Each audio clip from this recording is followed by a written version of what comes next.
So yesterday you had the chance to,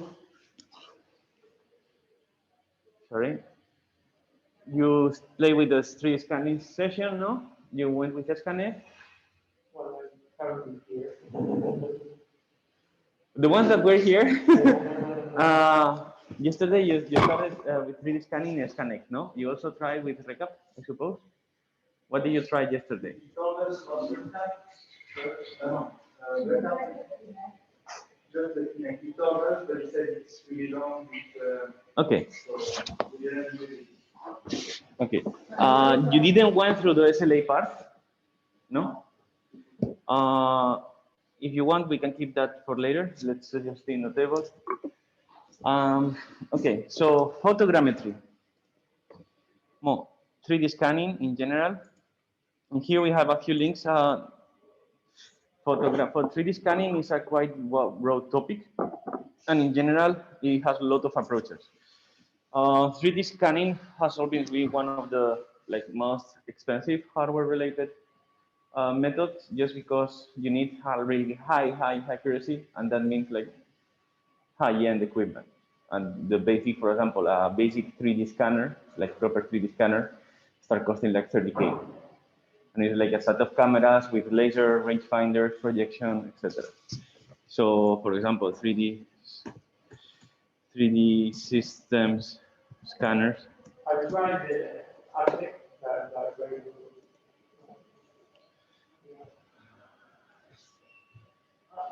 This is the 3D system, Strata 6. Let's go for the Strata 6.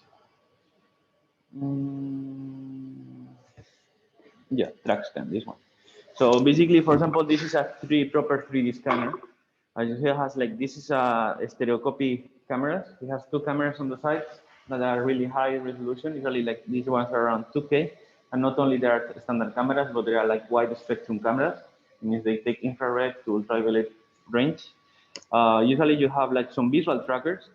This is a rig that you take with your hand and you scan with your hand. But meanwhile, scanning with your hand, you have other cameras tracking actually these pointers, so they can locate where the camera is in the space located exactly.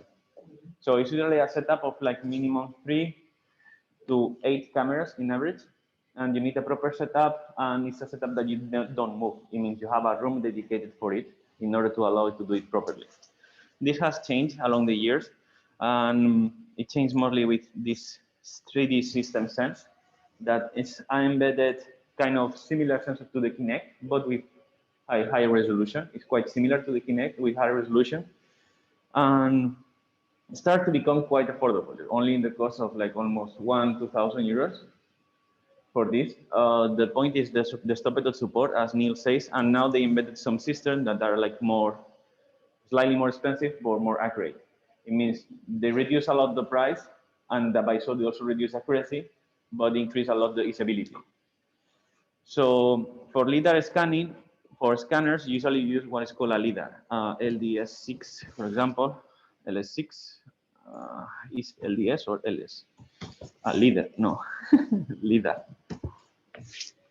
That are kind of these devices that if you have a robotic cleaning Roomba or this kind of robots, the newer versions embed this on the top. For example, Roomba, no, I have Conga 3596, I think it's this one. Images.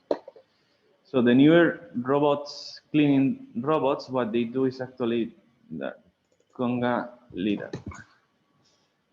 Yeah, so here, this little notch is actually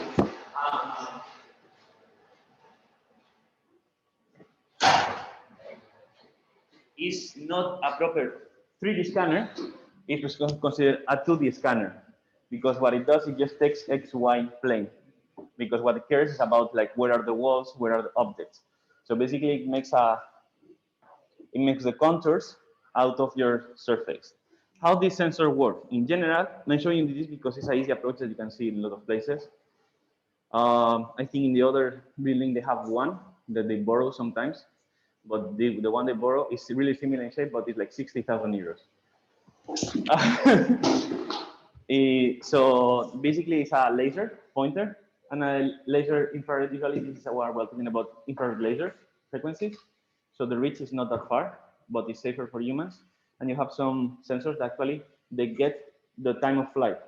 That is the calculated time between the bounce of the laser on any surface to come back to the sensor.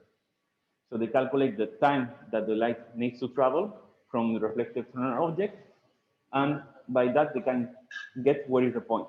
They do that by rotating the sensor 360 degrees at really high speed and getting a lot of points omnidirectionally, not at the same time, but in 1 second they get like at least 700 points rotations of your surroundings. It works with the same concept as radar. Actually, this is another type of 3D scanning that is widely used. 3D scanning, how it works. But basically, what we do is measure the bounce back from some, in this case, is frequencies of radio signals. We throw signals, we measure the time it takes to travel, and we measure the amount of travel back. So with that, we can get the point. How to locate the point, that's different. In case of radar, they use triangulations. In case of the Lidar, as we are using a really small point to get, we know exactly the direction that we took when we launched the laser, and we know exactly the direction that we are aiming for with the sensor. Is the more standard ones is called the Velodynes Lidars, like because they make them start making really cheap, like affordable, like 10, 20K. I think the cheapest one right now is 8, but I don't know. So basically, it's the same but three-dimensional. Not only scans rotating X and Y, but also swaps on the Z all the time per movement. One laser source? Yeah, one laser source. Okay. It's not 2D or 3D? No, it's just one. As like I don't know exactly the mechanics, but in general, it's just one.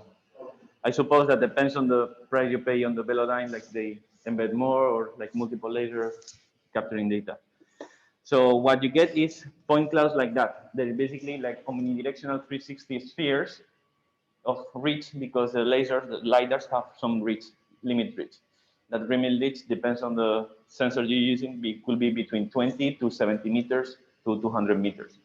Actually, the newer type of lidars, they 3D scan like with a plane, and you just put these sensors on the bottom of the plane, and they just fly around the city and scanning everything all at once.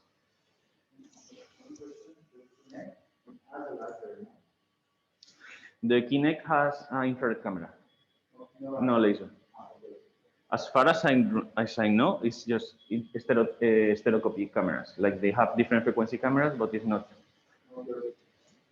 So a normal 3D scan that comes out from these kind of sensors is something like this. It looks like radially thrown pointers. This is the laser beam going a little bit, going a little bit, going a little bit, until we still have the Z. Why these kind of 3D scanners are, in general, let's say, better? First, they are more accurate because they are actually measuring with a laser that is really small, so we can get high resolution by just moving a little bit the laser. It means the resolution of the movement of the laser for each point that you throw is what is going to determine the proper resolution of the scanner. Usually, like if you can put the sensor and make it like 20 passes, you can get multiple times the same data and confirm that the point is exactly in that location. We also measure the weight based on time of flight. That means we know exactly the measure or the distance of the point. We can know up to millimeters accuracy.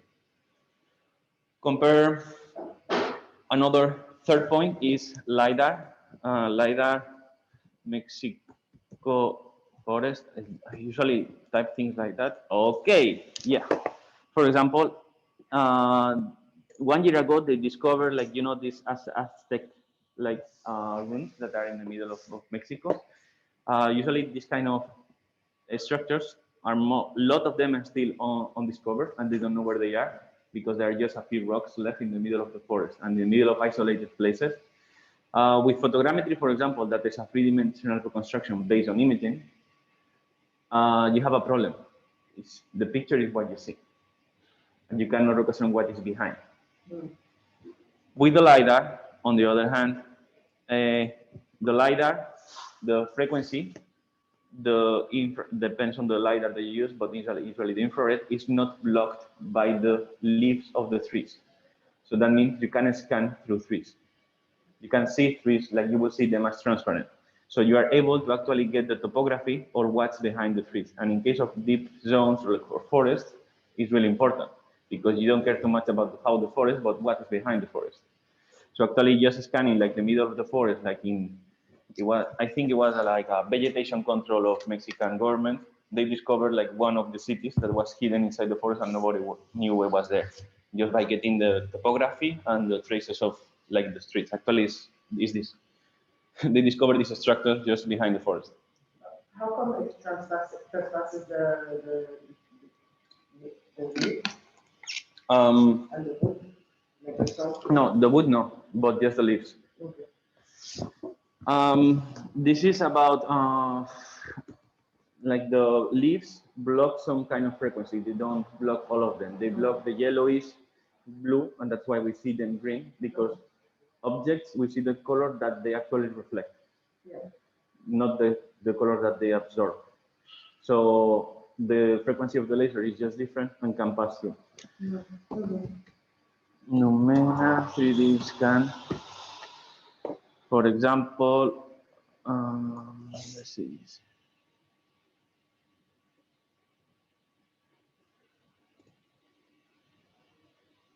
I don't know if we will be able to see this, but their page is broken.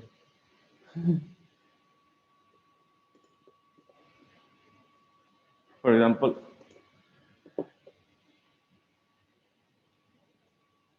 this is actually one of the collaborators of the school that they put some like multi-spectral cameras and also a Lidar to a small rover that they go through Paseo de San Juan in the like bike lane to actually start capturing the data.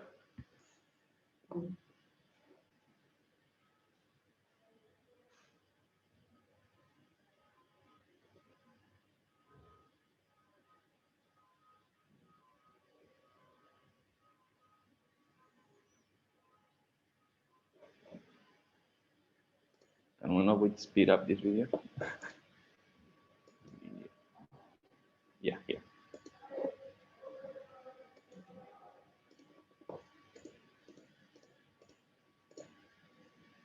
So for example, in this case, these cameras are using what's called multi-spectral camera, and you can actually capture the images in different spectrum of the wavelength, not usually the visual ones. These ones are called the multi-spectral cameras, are quite more affordable, and they are widely used for doing photogrammetry. They look something like this. It's like a GoPro, but with 6 lectures. They look quite transformers. These ones are the Mica Sense Red Edge are quite popular because they are easy to mount. They are really light. So for example, you can mount them on some drones to actually get full range spectrum of photography. Why this is useful? Because if you can process like wider spectrum, you can actually do kind of what the Lidar does. Take out of the wavelength and see through some objects, or for example, get more difference on contrast between some colors to actually get better approximations. Some colors passes through objects or reflects better than other ones. So by mixing all of them, you get a wider and more accurate photogrammetry.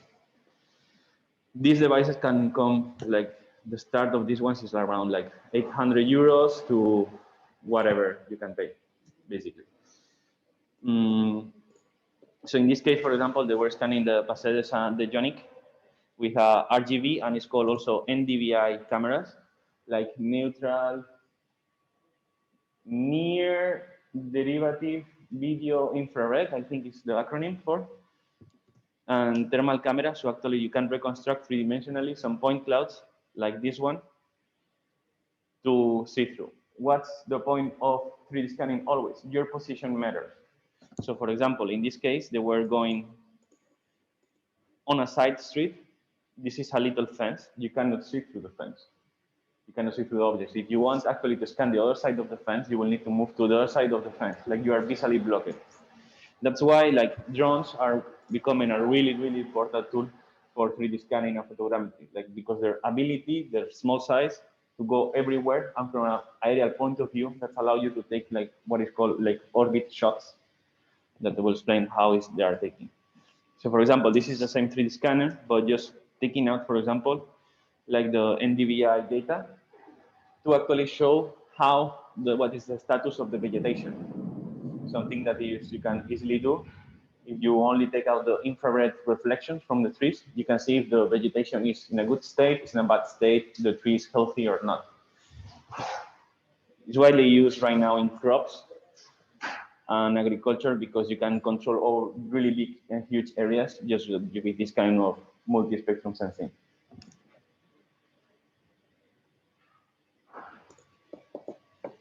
Okay, so Lidar. Let's go a little bit on photogrammetry. Here you have open source photogrammetry. So it's a blog that is really, really good on actually like open source photogrammetry tools. That usually people confuse also like open source with bad software. Actually, you have seen that Blender, for example, is an amazing software and it's fully open source. KiCad is also an amazing software, it's open source. In case of photogrammetry, could be there are different tools. What happens in photogrammetry is you need like high complex mathematics. Usually, like there is a lot of coding behind, and that means the software that you use for open photogrammetry usually is like not intuitive at all, and most of them are command line based. But even so, just they don't have a fancy interface, they work really well. What happens is like the learning curve is really steep in general, but like has a lot of examples and different software that you can try. Structural light scanning. This is something that is quite fancy, and Neil showed you yesterday. This is something that is not exactly LiDAR, but kind of uses the same approach. But all the kind of 3D scanning, basically there are 3 types of 3D scanning. Probing, that is the one you will try in the MDX20. That is basically it's a mechanical touch. It's a 3-dimensional button, so it bounces in X, Y, and Z. It's really sensible. And basically, it's like touching with a needle your object and doing repeatedly like thousands of times. Those kind of sensing, 3D probing.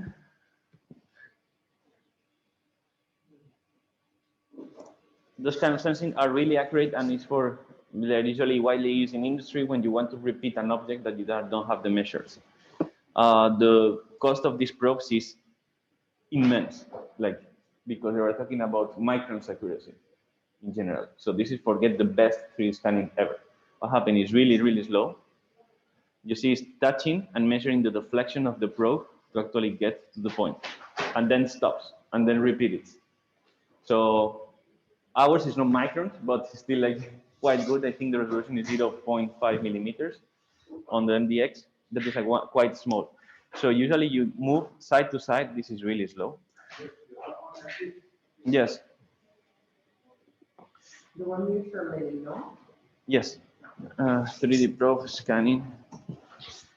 This one is also called Digitizer.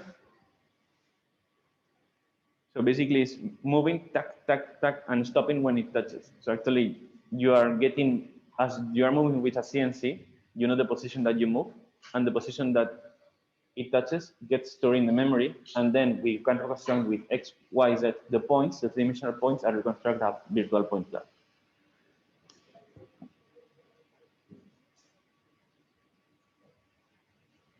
And you get a perfect 3D model. It's kind of, you get a perfect like mesh format based on the point cloud reconstruction, and by decreasing the tolerance between the points and the amount of movement, you can increase the resolution or reduce it. In this case, for example, is 3D scanning this horse and then milling with the same machine. Because digitizing usually is literally using with CNC machines because it's a tool that you can mount on the spindle or almost all the machines. Not all of them, but almost all the machines. You will see actually, for example, we don't have, it's not exactly a digitizer, but the Z, how to make the Z in the big CNC is with a button. It's a probe. It's just for making the Z to know where is the Z plane to do that automatically. kind of, if you do reverse that and you mount it with a needle, we could also do a probe. You have these devices, and then you have like the manual digitizers. Digitizers. Uh,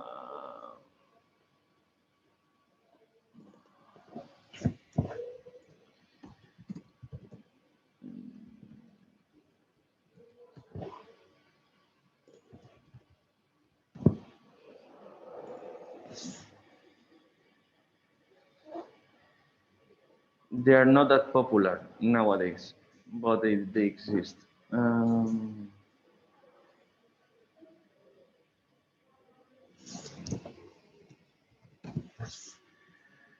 Here, this one. So basically, it's the same. Is you got a three-dimensional sensor with the shape of a needle, that is the probe, and what you do is you have like a robotic arm simplified. Why is simplified? Because it cannot move. So it's just a arm that has some sensors in the angles and measures the position where the arm is. It's only a whole sensor. So if you have this position, we have sensor here, sensor here, sensor here, and sensor here, and can measure the position in the space. It could be like a three-dimensional locator of the position of the arm. So you can measure with your hand by moving the sensor in all the directions around your object and probe it manually. These devices are accurate, but what's the problem? They're not automatized at all. And we are working always with the human factor. That is, maybe you don't get enough points in some area because it's you manually who is actually doing the points. Usually these kind of devices, they come with a real life reconstruction software that they show you exactly what you are doing, so you can improve some areas that you didn't scan enough. Nowadays they are not widely used because it's difficult to know how to scan properly if you have never scanned. Other types of scanner that you find nowadays is, for example, the structural light scanner that works on pure mathematics. Is a concept close to photogrammetry, but not exactly. So what we are doing, we usually have one camera that is tracking how the light deforms on an object. If you just throw a line in this room, the line will be splitted by the lamp, by the background. They will have different like geometries. It will not be a straight line. So what we are doing is measuring the deformation of the lines and doing some complex formulation to actually get the patterns of the light reflection and make a three-dimensional reconstruction out of it. This is an example using processing, and usually this is done by a projector that is actually throwing a pattern, a geometric pattern, usually lines, stripes, etc. And you have a camera that is capturing. A lot of the professional 3D scanners, they usually do this at the same time that the 3D scan. Let me find some of them.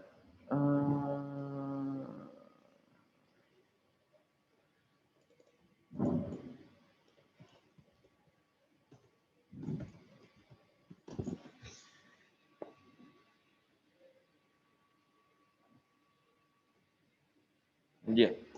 So, for example, this is not a device that you do it at home. This is something that you buy. And what's the point is actually for example, the projector quality is really high, has really high definition, and the cameras are really high definition. The point of these 3D scanners, they need a really, really, really, really good calibration if you want to have really accurate results, because everything depends on the geometry and how you triangulate the cameras between them. If one is tilted 1 degree, you are measuring everything deformed.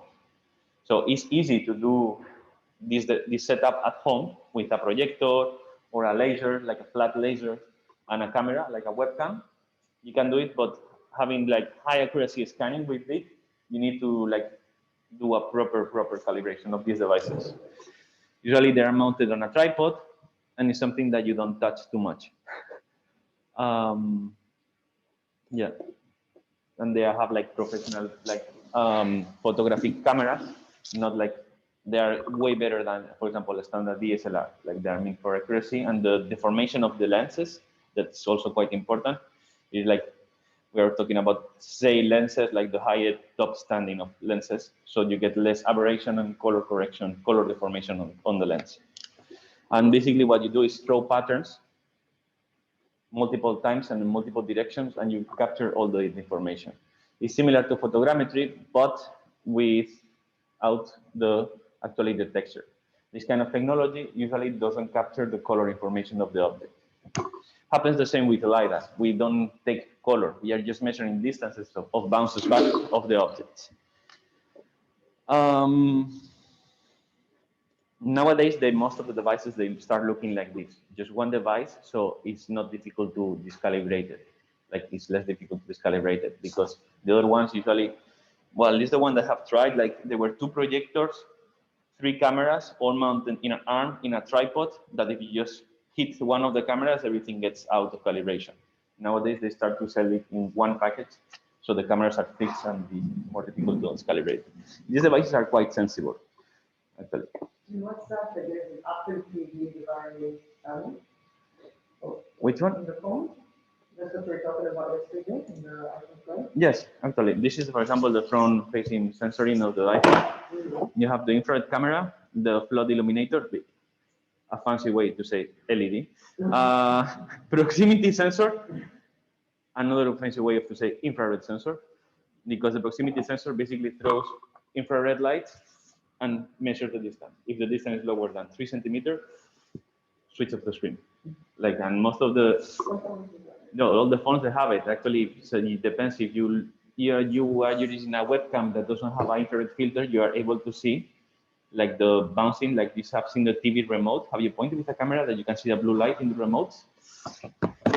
These remotes, they work with infrared. So basically, this is a LED infrared, really similar to the 5mm that you use, but has a bluish filter and bluish color in general. This is the same that we have here to measure the distance with an infrared sensor.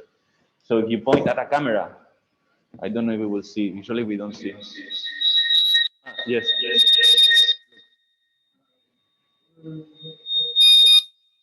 Sorry.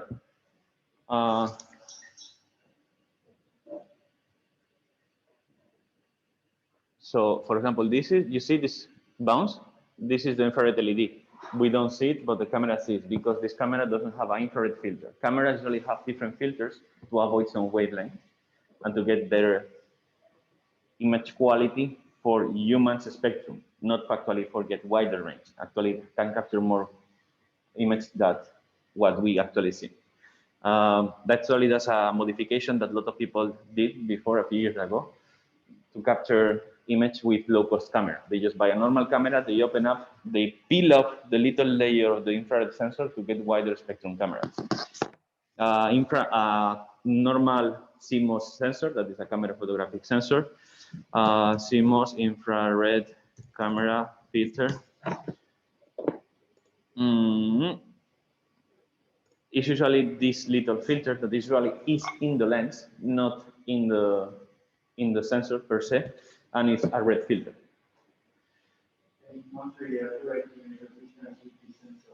The measurement of the distance is not really accurate. Oh, the infrared sensor distance, yes, it's accurate. Okay, so what with this kind of sensor, we can measure distance. We can measure distance accurately. Okay. Yeah, actually, well,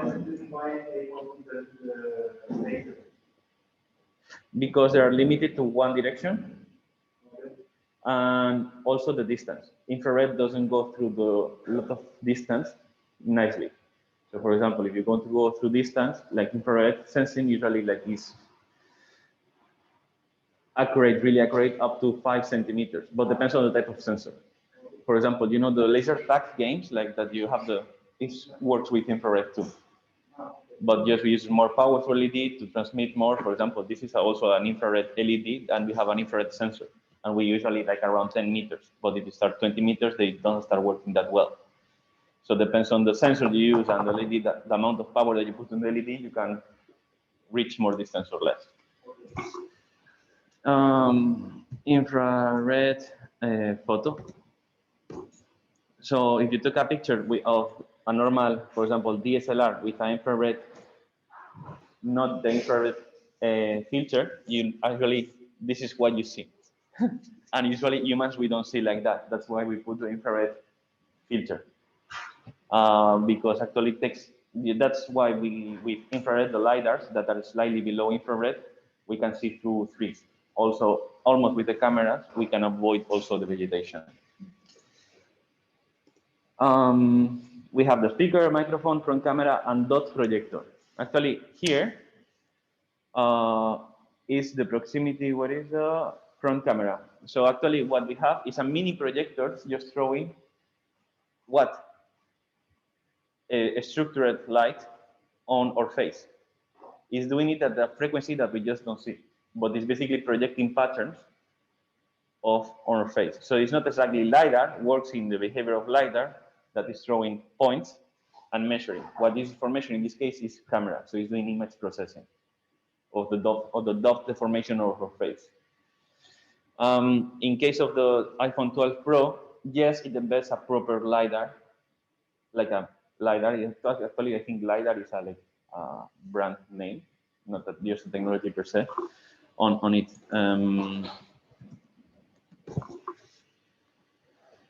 As far, yes, this is scanner. Well, they will not show this in nice in general. But it embeds a proper LiDAR. Even if it's a really cheap LiDAR, the reconstruction is quite good for being a phone. And the good point of LiDAR is live reconstruction. And usually you don't need to go pass again through the same spot, because once you measure the distance, the image is well measured.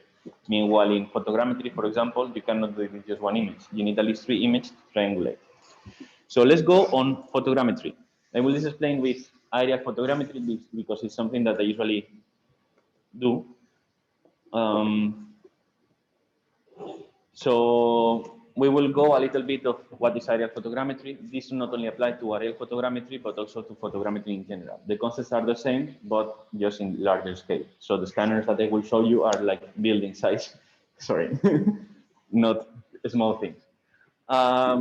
With some reconstruction software and data processing we can do with 3D scanning. This can only not apply for like photogrammetry, but all kind of 3D scanner. How you capture the data depends on the tools that you can access. So photogrammetry, special is in this case, aerial photogrammetry is a technique to obtain large 3-dimensional reconstructions through photographies. We do this, and we have been doing this through years, actually. Like since before Christ, we have been working with photographic concepts and how we embed like the camera oscura. That is, if you are in a dark room, actually it's something that you don't know is really nice to try at home. If you close completely your windows and you cover the windows and there is no completely light, and you just make a small pinhole on the window, the light that is coming through will actually reflect the exterior space reversed in your room. So actually you will be able to see the street, but reversed in the front wall of your room. It's quite nice, and actually that's how photography started, like this kind of geometrical concepts. And in the late 15th century, 16th century, we started to discuss of perspective, like getting to actually produce mathematical equations and mathematical solutions to geometrical approaches. How we can actually define the formation of objects onto our space that we live in. They came out with a later invent of the camera lucida, that it was a device to actually allow you to copy some objects with kind of a close by approximation of accuracy. This kind of was one of the first manual 3D scanners. So you are able to see something, and the way to reconstruct it was you by drawing on top of the lines, because this device was capturing and showing you the shadow with a semi-transparent mirror here, so you are able to copy the object. I will not get too bored with this, because it's usually like a 4-hour workshop on photogrammetry. But we have the first photographies. That was the first type of reconstruction of the real world. And in this case, we have the perspective.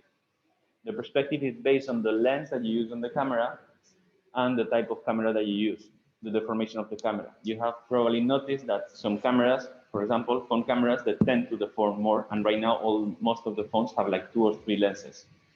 Not only the lens, the camera sensor is slightly different, but it's about the lens geometry. It's not the same having a wide angle lens that long angle lens. Long angle lens tends to deform less the image, but you get a way flatter image in the three-dimensional reconstruction. Meanwhile, a wider angle image, you can see obviously more in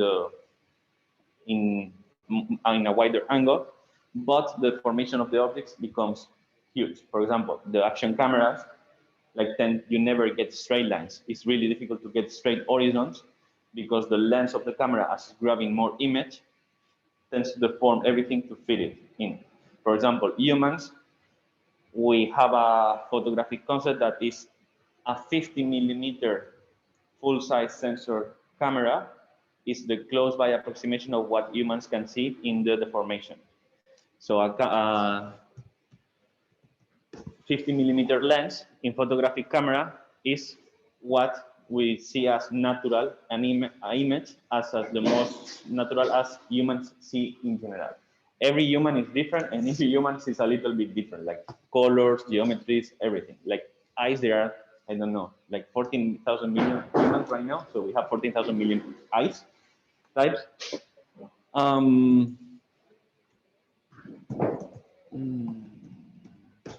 So that's why, for example, this is, for example, the same guy, the same little kid, but just taken with different lens. Actually, this informs not only how we see the image, how natural we see the images, but also. Sorry? Okay.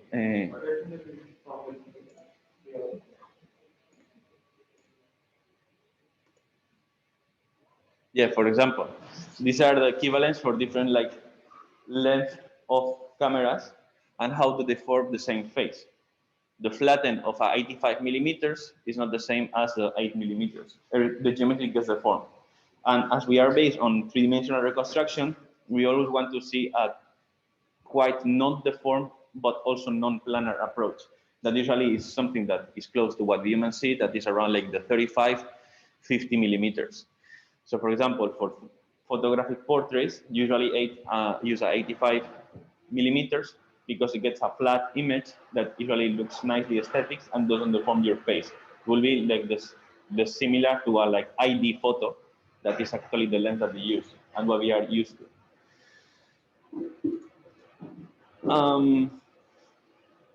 Then come of the initiate of the first cameras, the daguerreotype, and actually this is the first type of photogrammetry, the aerial photography that we start taking up. In the First World War, like they start sending pigeons with cameras attached, like a backpack that was with a timer to actually take some images to go inside the cities and see what was happening. And then was the emergence of mathematical solution. That is what made everything. Actually, how to make triangulations. Can I see the chat? Sorry, I can't see. Okay. Sorry, Ivan. High floating meeting controls. Yes. How to get from a steady flat image, be able to measure distances based on the deformation and the perspective of the images. Why is not passing by? Okay. So we have photogrammetry that is reconstructed, but just from an aerial point of view. This is a little bit of safety of drones, not really important. How to take the data. Here is really important. Yesterday you saw with Kuklon, you weren't able to actually use the phone to scan something with the scanning mat, this one. And you get it, and you have seen that in order to reconstruct fully an object, you need to rotate completely around it, and able to see from all the perspectives. What happened with modular reconstruction models? That you are not able to see at least from one point of view, the base, because you cannot leave the object. In those cases, when it's a small object, what we do is like we produce a 3D scan, full 3D scan, then we flip the object, we produce another full 3D scan, and then we do the merge reconstruction or remeshing between both meshes. It could be both. We can do it in point mode, or you can do it in mesh mode. Usually, you do it in mesh mode because the programs need less problem to solve. Type planning, type of data collection. This is what we basically are doing for three-dimensional reconstruction. We know the size of the image, the amount of pixels on the side. We know the amount of density of pixels. And we actually we try to find points in common between two different images. If we know points in common, we can measure the distance from this point to the exterior points of the image, and then we proceed to have another type of point. Basically, it's a really complex mathematical approach that if we get two reference points in one image, we can have and we have another two reference points in that image, and we have two reference points in the image. What we do is we can triangulate, get the position of the cameras, and then based on the position of the cameras, if we have 3 cameras, we have 6 points, we can retriangulate back and calculate the distance between these 2 points. I actually don't know what the mathematical models behind it, like I cannot explain it, but this is how it works. So one of the most important parts, and actually when you 3D scan something with photogrammetry or do a photogrammetry reconstruction, is that the information that you have. So all the images, they don't have almost only the images. They have what is called the Exif Data. That is the backup data that confirms the image. So it's like the hidden data. Probably you have uploaded a picture to Instagram, and automatically Instagram knows, like you are in here, and suggests the location. No? Why? Because the image that you upload to Instagram has some data on the back showing a geolocalization, because your phone, when it took the picture, embedded the GPS data inside the picture. And not only the GPS data, but also like the size of the sensor, the model of the phone, the type of lens that you were using on the phone, the quality of the phone, the ISO value, the photographic speed, the photographic lens aperture, like puts lot of data inside the images. Actually, that's why a lot of people wants to get your images, not only Instagram, is because they can do a lot of things without actually you knowing that you are actually giving the data.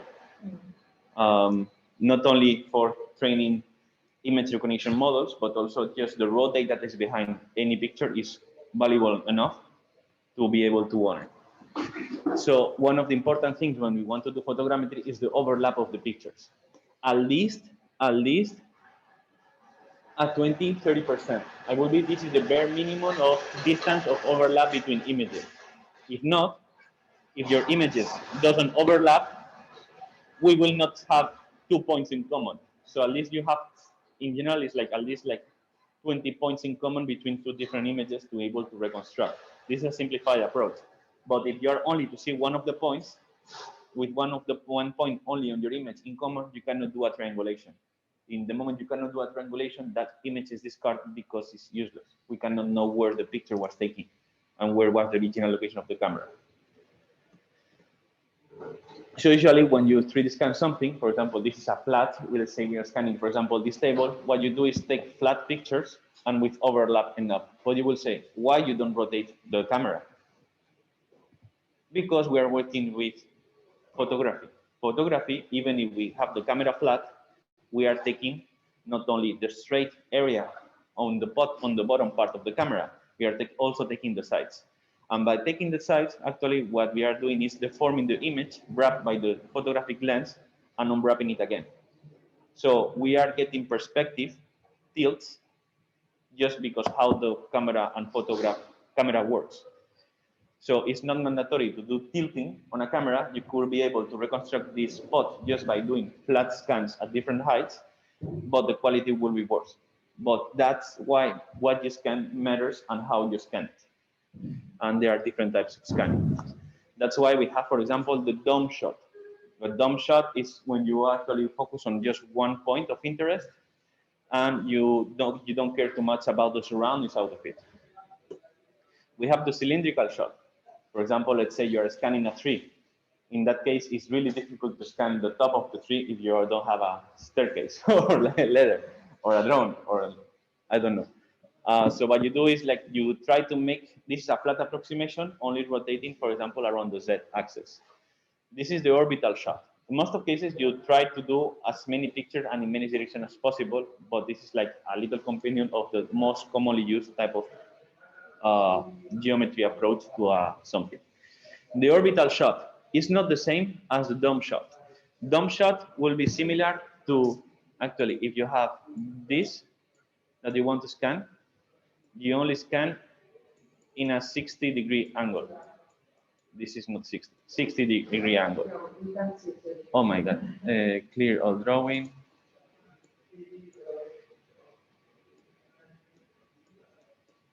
"60-degree angle," if this is the thing that you want to scan. Meanwhile, if you scan with an orbital shot, and this is something that is what you widely use, this is your object, what you do is you try to cover a full dome around your object. You don't focus only on the top part. In this case, it's important what data is behind your object because it can get the sensor confused. That's why if you don't care too much about the lower areas of your object or your context is really confusing for the camera, for example, C is blue, it's not constant, it's not permanent, and it's changing all the time. So that means you will have a lot of information that is going to be impossible to reconstruct for the sensors because the waves are changing all the time. So actually that's what's considered confusing data or non-structured data for the photogrammetry scan. In that case, you want to focus on a dome shot to try to avoid that kind of information as much as possible. For example, you will see that scanning on a blue, perfect sunny day, blue sky, is amazing. No, softly. There is no relation point on the sky. There is no cloud to actually locate the cloud in the space. Everything is blue. Everything could be in any direction. So actually, the chromans have a lot of troubles with these kind of shots. Large scans. In this case, for example, this is a city. What you do is you pass with an airplane, a drone, or whatever you have. Also, a lot of people use balloons, like a kid, a high balloon with a camera, or a long stick that actually works really well, the long stick, to actually start taking pictures and pictures. For example, this is when crops usually do this kind of scanning. You set up an area of scanning based on the height of your camera. It's not the same stating at 20 meters that 200 meters high, for example, an airplane flying low. You will need to have more or less pictures. The zigzag shot, in that case, they want to do a fast scanning. With a zigzag shot, in general, is better. But this is the minimalist approach that you would take to scan something flat. This is drone control. Reconstruction. We will show different tools. I actually love a lot this one. I find it so easy, it's so nice, it's open source, and works really well. Let's go over a little bit on the scan. So it has a really simple and nice interface. It's for, like, so far I found one of the easiest ones. The easiest one is Precap Photo Pro because it actually has no interface. You just throw the images and gives you a 3D scanner. And then we have like photogrammetry reconstruction tools that allows you to play with the values. It could be Measure. Measure is, you're gonna love this, it's both Windows, Linux, and Mac. Alice Vision. It was a research project, I think, from a university in France. I don't remember right now the history. Let's go a little bit.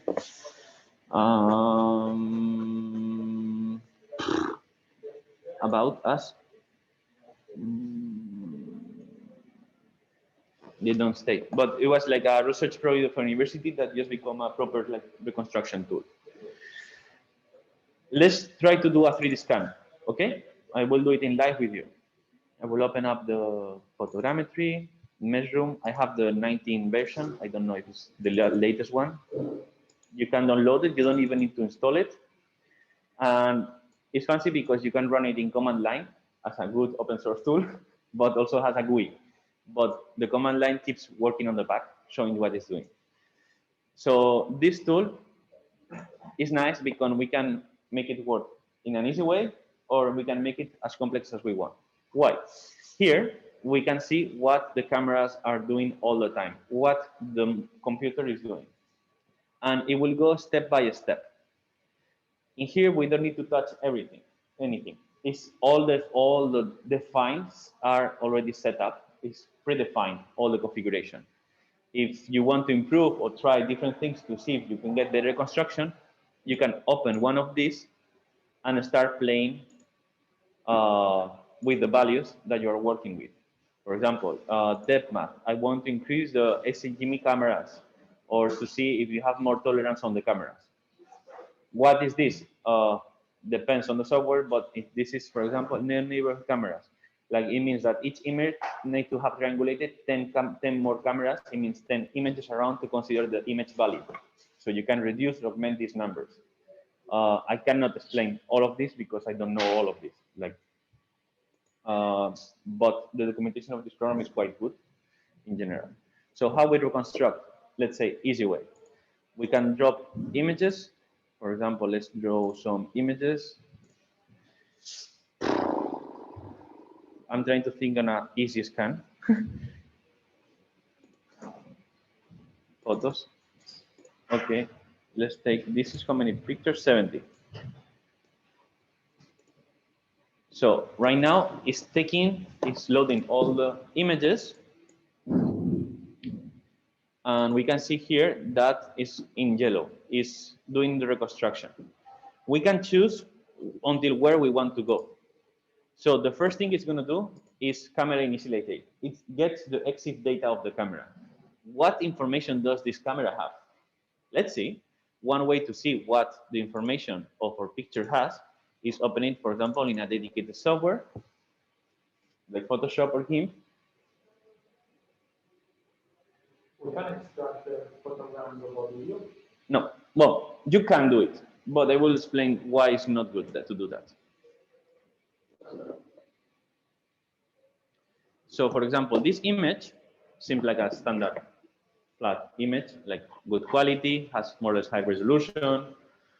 Let's go a little bit. File info. This is the description of the camera, but we have what is called Exif Data. And actually, that's how they track everything that we do in an image is stored as a history backup. So, for example, in photographic contests, when they say you cannot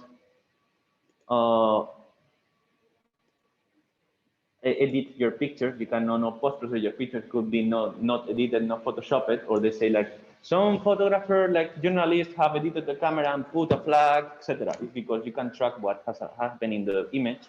You do it with this because all the history of the image is recorded in this kind of file. It's called the Exif data of the camera. So, for example, this image was created in 2018, the March on the 5th at 4 in the afternoon. It was not post-processed later. What we have this, it was stored in this folder, and this is the original name of the image. I cannot make it bigger, sorry. For example, this picture was taken an altitude of 17.3 meters, absolute and relative. It means one of the values is wrong, probably it's going to be the absolute one. Because So the value is only here because it's on a drone.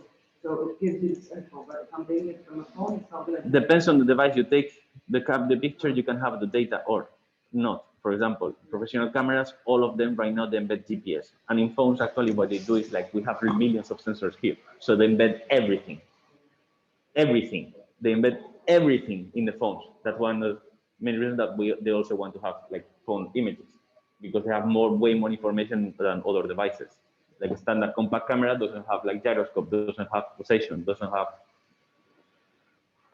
gimbal. Is actually the tilt of the camera, how the camera was tilted. Was tilted at minus 54 degrees. It means the camera was orientated like this, a roll degree of 9.3 and a yaw degree of 4.3. The focal length of the camera is 22,900. The calibrated. This is the calibration of the camera. Has no color edition. Color mode is using the standard as RGB profile. The image size, the amount of bits of information of the camera, orientation, samples per pixel, like post-processing of the bucket sensor, resolution, 72 pixels per inch. The model, for example, it was taken with a drone DJI model F blah, blah, blah, Exif version, this one, color space 1, in this configuration of color space. Like we have a lot of information. Like I don't want to get too bored. like shutter speed, aperture, exposure, maximum distance, light source, flash. It has the flash on or not on the camera. Focal length, sharpness, color correction, and for example, this is the GPS location. With any phone image, let's see what's behind a phone image. I don't know if I have a.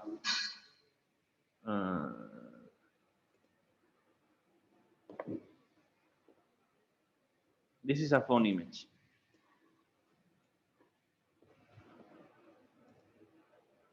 Right, info. Telephone 1 Plus, automatic high dynamic range on. Each derived was not active, was not in night mode, was the front, the back sensor of the camera. Exactly, the model of my phone is this one. No, the number. Like the serial number. It seems like, I don't know if it's exactly this one. Color profile, image size, resolutions, camera sensor, model of the phone, pixel information, camera settings, brightness, red eye. For example, one of the reasons why I have this phone is I can control what saves on the Exif. So for example, I don't allow the camera to take the information from the GPS. Depends on the settings. Depends on the settings and the phone you have. Like, depends a lot. So basically what this does is getting all this information and it's trying to find for actually camera's location. If the image has already the camera is located by a GPS, it could be around like 1 meter accuracy, depends, or 3 meter accuracy, it's already a good start. We at least can place the cameras in the space easily. And we don't need to compute it. So it's taking that. Then it's doing image matching. It's trying to see the overlap of the image. Then feature matching. It's trying to match some points on the image. Then we prepare the dense point cloud. It means after preparing a few simple pixels that were easy to find between all the images, then we start launching all the pixels that we can. Then we produce the depth map. We have found the images, the points in common. Then we need to measure and triangulate the distance between those pixels and see where actually they were located. Then is the depth map filter. Is what is the color of the pictures to actually try to extract colors on those pictures. Then we got the meshing. That is, okay, we have the points located in the space. Let's triangulate them. And then we have the mesh filtering that is post-processing a little bit and texturing that is adding the color on top of the mesh. So depends on the one you choose. Let's go to the end. What we can do is just click start. Data will be computed in this folder. No, I don't have a space in my hard drive, so I need to save in my second hard drive. Just give me a second. Test. Okay. So, and this program is as easy as just click start to the last one and it will reconstruct. Of course, this will depend on the amount of images that you throw on the program and the computer they have. It might take more or less. I have some reconstruction photogrammetries of 200, 300 images that it took 2 days. And this computer is like i7, like good graphic card, 32 gigabytes of RAM. So it's a good computer. In photogrammetry, it's really important to have a lot of RAM, like lot of RAM. When I mean lot of RAM, I'm talking about 64 to 120 gigabytes of RAM, like if you have a workstation. Why? And not all computers can do that. So what you do is you emulate RAM. You can emulate RAM. You know what is the RAM memory of the computer? RAM memory is like the volatile memory. It means something that we use to store things, meanwhile we are processing other things in a closed way, in an easy way. So why it's important to have a lot of RAM memory? What we are doing? We have a lot of images open at the same time.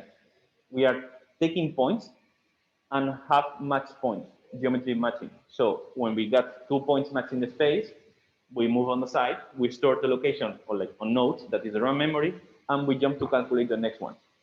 As we are doing this process, we are actually storing a lot of volatile memory. What happened? It's really easy to fill that memory. If you cannot fill them, if you fill your memory, you cannot process more data. So that means the RAM memory is going to constrain the amount of images that you can process. That's why it's really good to assign something that is called like assign hard drive as RAM memory. is if you don't have enough RAM memory, you can assign part of your hard drive, let's say 20 gigabytes, to be used as RAM. What happened? Obviously, that process is way slower than have dedicated RAM. But that's allowed you to process like large data sets without your computer collapsing. Usually what happens when you run out of memory is just the computer crashes. As simple as that. If your photogrammetry software doesn't stop crashing, it's because you run out of memory. So you need to assign RAM memory. Depends on Windows, it's really easy to do it. It's a setting that you go like assign hard drive RAM memory. And on Mac, I don't know how it's done actually. But they are all possible. So for example, right now has already went through the taking information. It now is trying to match some points in the space. This will take a while. I will lift up my computer so it doesn't overheat. 1 second. And I will switch on the fan.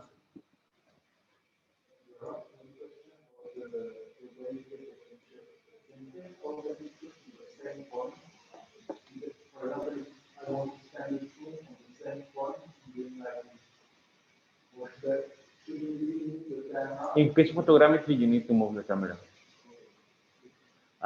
Photogrammetry softwares are really good nowadays. Like in the last 5 years, they have improved like enormously. But even so, they don't do magic. They need to triangulate. If your movement of the camera is really small, they don't work that well. They will do it. 2 years ago, I scanned this wall with a webcam of 600 by 300 pixels, like worst quality ever. I think I have the images here.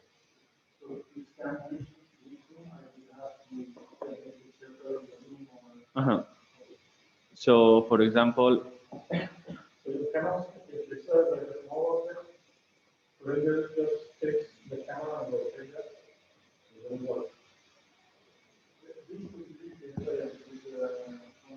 will work but you will confuse the camera, the photogrammic software. Why? Because the background is not changing.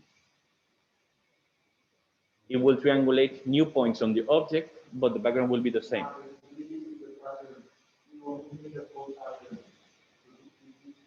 Yes, exactly. Exactly. So, for example, this is the image that we produced to make a 3D scan with. Actually, we got something from it. The 3D scan was awful. It was not a flat wall, but it worked. And that's where it comes. Like, for example, this was not even taken from images; it was taken from a video. What happened with videos? Videos, they also store Exif data. When you post-process the image, setting the frames, they don't embed the Exif data of the video. So the information of the image is almost nothing, like it's non-existent. So actually that gives a lot of trouble to the program to calculate because they have to do full image processing. They don't have a basic data set of information to start on. So the initial calculation, the image matching and feature matching takes years and could be usually like way worse that you have just a little bit of information. So can you do it with a video? Yes. Is the best way? No. Because in here, resolution matters. Size of images matters. Lens correction matters. So you try to do it always with like medium angle lens, with good distance. Lighting also matters a lot. Reflectivity, for example, photogrammetry has some constraints. We cannot scan reflective or transparent things because it's impossible. Right now, for example, if you look at your bottle of water right now, I can see the helmet. I'm a computer, I'm silly. I don't know the distance. I cannot locate the point of transparent on the bottle because I can see things through. So actually, I'm a bit confused in that area. So scanning transparent or reflective objects is almost impossible. You need to do it through other techniques. One way is to paint your object in an opaque color or like tag it or don't know, like dip it in a paint that then you can dissolve it in water, etc. So in the case of the figures, is it like stop motion report? You give your own like a basic data? But like, you know, like a picture that the phone has a stop motion that is just like a trigger of Yeah, but when you assemble the stop motion, you produce a video. The data of the image is ignored and erased, and you are building the video, and then you have to extract the frames. Like it's like getting images information, erasing it, and open up again the images. And for the video, there's no way to add the metadata afterwards. Probably there is. I don't know. I don't know how to do that. Like to be honest, probably there is. There's always ways to do this kind of things. Okay, we were here. Okay, so basically what we are doing right now is this. Let's hide this. I just keep leaving because it can take easily half an hour to reconstruct this system. So we are throwing images, and basically it's going to first locate, this is what we are doing now, locate the cameras in the space. It's the basic data initialization if the image has data. And you see there are some points. This is the what is called the low dense point cloud or the sparse pane cloud. It's the first point, but they use for triangulate. It means the points that we are completely sure and they are really easy to locate in the space. Based on those points that they were the first images that I showed you, like we have 3 cameras and 2 points per camera. This is what we are doing. It's feature matching that is matching the camera's location and some points. So we get a basic like, hey, we are here. Then after this, we prepare the dense point cloud.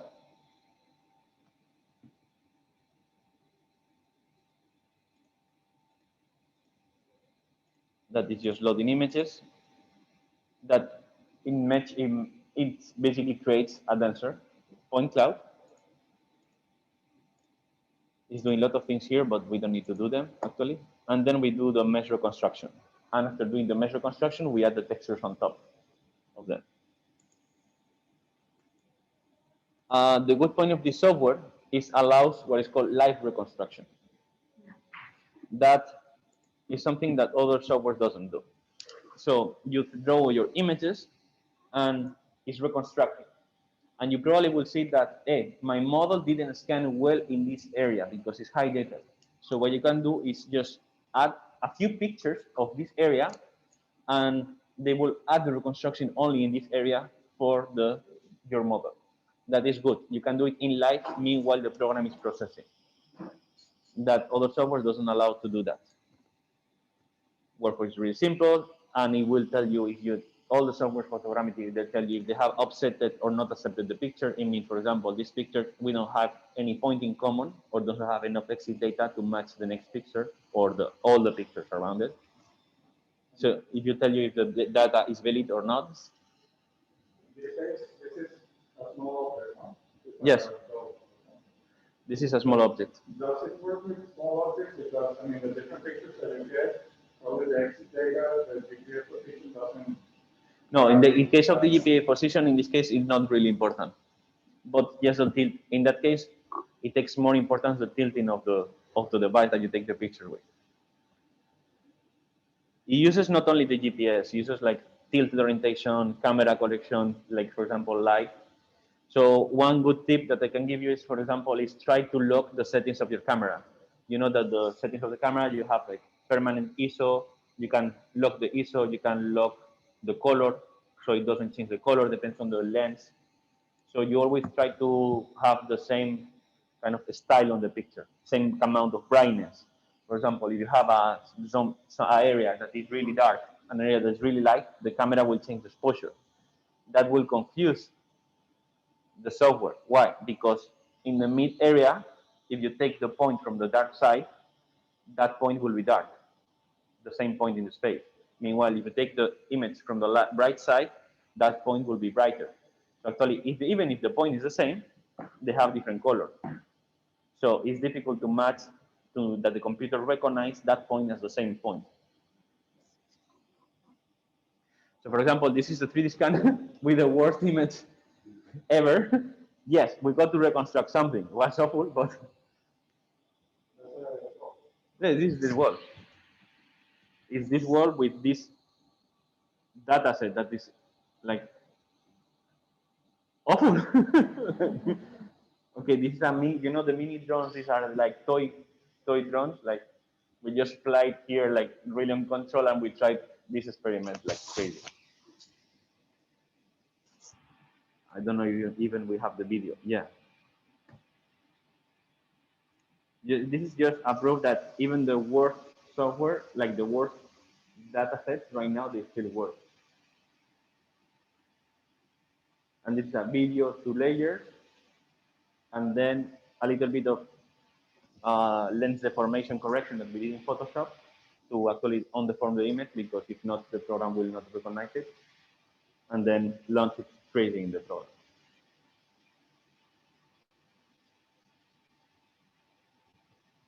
Okay, what is this? Oh, look, we have already located a lot of cameras in the space. This is is the dense, not really dense. Oh, oh.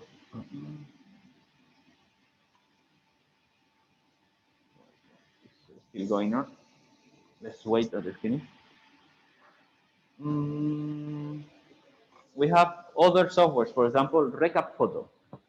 I like Recap Photo. To be honest, I use it. Like, it's good, it's nice, it's amazing, and it's for kids. Let's say like 0, 0, 0 complexity. It works out of the box. It's not the same. You have Recap and Recap Photo. Recap Photo is for photogrammetry. Recap is for Lidar.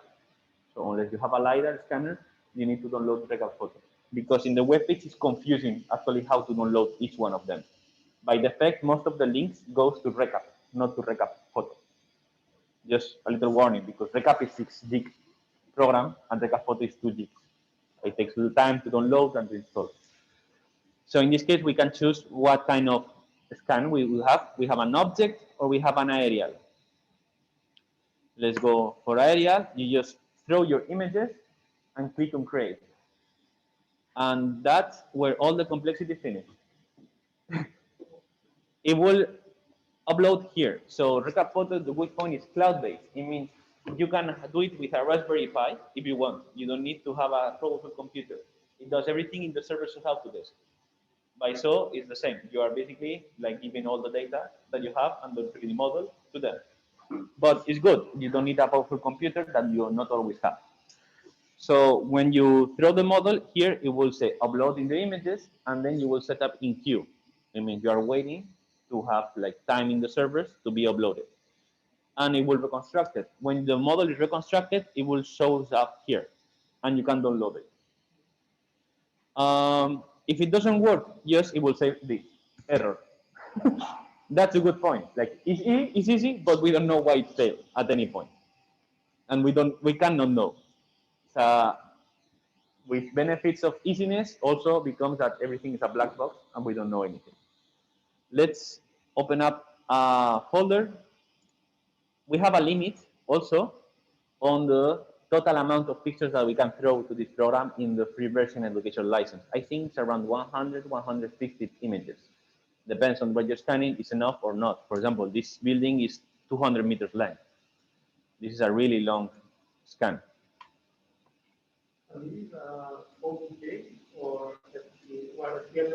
Right now, this is a custom format from Recap. All the software for photogrammetry, they use the custom formats. Another thing is how you can export. You can export point clouds. You can export in Ply, PTS. Ply and PTS are the standard point cloud formats that they store points and colors in a space in that point. And then you have the mesh. You have the standard that is STL, doesn't store texture. OBJ stores texture. So if you want to save with texture, usually photogrammetry is what you want, saving OBJ. You have other formats like FBX that are proprietary, but still they are good, and most of the softwares open up these formats. So for example, this is a 3D scan of recap of a picture. As you see, for example, the scan of the images was done where, let's see the camera locations. Options, camera locations. Boop. We can see where the cameras were located. You see, there is no top part. It's cameras. Why? Because with the sides, we already get good enough from all the directions. What happened? If you look from the top, it's ugly because there was no camera. Also, here we actually run out the limit of maximum images that we can upload. So in this case, this scan is a little bit bad because we didn't could add more pictures. If we add more pictures, we will increase the quality and everything. What else we can do here in this program? We can slice and fill, surface tool, fill holes, extrude, bridge gaps. What does that mean? It means we can fix a little bit the mesh. All the photogrammetry tools embed a little bit of mesh fixing tools. So for example, when we go to bridge two edges, for example, let's try to bridge, I don't know, this side.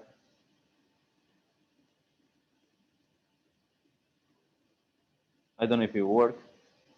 Flat. It's not doing anything. It's because actually this information here is almost non-existent. It just fill up with a few points. Surface holes. Let's open up another one, not this one, but Laura, because I know it has holes. For example, this case, we took an orbit one, quite simple, and that's why we have, for example, all the exterior are ugly, because all the data reconstructed here from this side looks amazing, because it's where we got the information. But if we start looking from this, we don't have information on this side, like what we are looking right now. So that's why the trees are awful. Question. So you have a drone and you're flying it this way, or is it set up Sorry? when you're taking the photo? Flying around. Okay, but it's like this. Okay, this is talk about. Is this with the drone? Yeah, but you manually take the photos one by one, but it's set in a way that can be. Depends on the drone you use. This usually photogrammetry scan where you try to do is program the drone to take off and come back. So you know exactly that each picture has more or less the same distance. Usually you do this, you pre-program with the computer, you make the lines of location, I want an image, it's like 2 seconds. At this speed of 2 meters per second, that means like each 2 meters I will have a picture with this camera orientation. So for example, here is fill holes. This is a hole that we want to fill. Smooth. It will start feeling a little bit of this kind of problems in our mesh. What else we have? Retopologize. That's quite important. Right now we are looking at the texturing map. That is the mesh with the textures. ¿Habías visto este scanner? Yeah. So let's go to wireframe. Actually, this is the topology that we have, not the colors, and it looks really different. What is this mesh made of? Actually, this is the points in the space that we have located. This is one of the points. This is the point cloud that we have, and that's how we have created this mesh, because the point cloud has this definition. And this definition is right now we have points more or less each between each half meter to each 30 centimeters. So it's not a really super accurate mesh, but it's good enough for making, for example, terrain measurements. So we can retopologize, we can retriangulate, and that means we can increase the amount of polygons, but that will not increase a lot the quality. Why? Because it's just retriangulating based on this. So maybe it adds another point in the middle of here, and it will do the same here. So we are increasing the weight of the file, but not really like augmenting the quality. We can do the opposite. We can reduce the mesh. If, for example, this mesh in OBJ, I think is 100 megabytes. It's huge. So we can decimate the mesh to reduce and reduce it by a percentage. Like we want to reduce 20%. For example, this mesh right now is 300,000 polygons. Like a good 3D scan is 3 million polygons, for example. 3 million polygons is a huge file. And right now I have this open and mesh room because Recap is cloud and it's not almost doing anything in my computer. It's not putting any load. We can analyze. For example, we can measure the distance. For example, with this, we can more or less measure that the distance, oh, no, not this one. From here to here, for example, the width of the house of Laura is 18 meters of the sidewall. So for example, we know that from here to here is 18 meters. We can do a mesh report that is telling me the amount of polygons, total area that I have scanned. For example, you can cut out the area and say, okay, what is the footprint in area of the house? We can export, and this is something that you will love. It's super silly, but also I like it a lot. For example, we can set up X-ray modes, texture modes with mesh, just texture it. Let's hide the cameras, option hide the cameras, and we can do things. For example, export image. Let's say take screenshots, good quality screenshots. And another one, for example, export a video. Yes, we can make animation videos.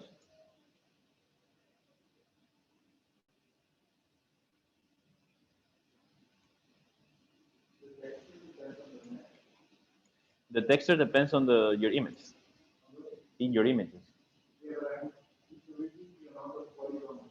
Also, you reduce the quality of the mesh, like the textures. Yes. Yep. Well, you can have multiple colors because they actually embed, they take all the images, depends on the software you use, but they can color the triangle, or you have a file that is made out of cutouts of JPEG images that are associated to some polygons. I think I have saved one or two images like that.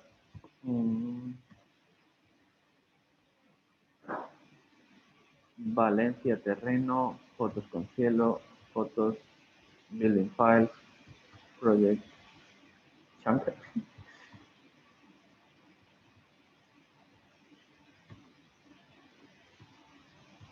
I usually don't save this because it's super heavy.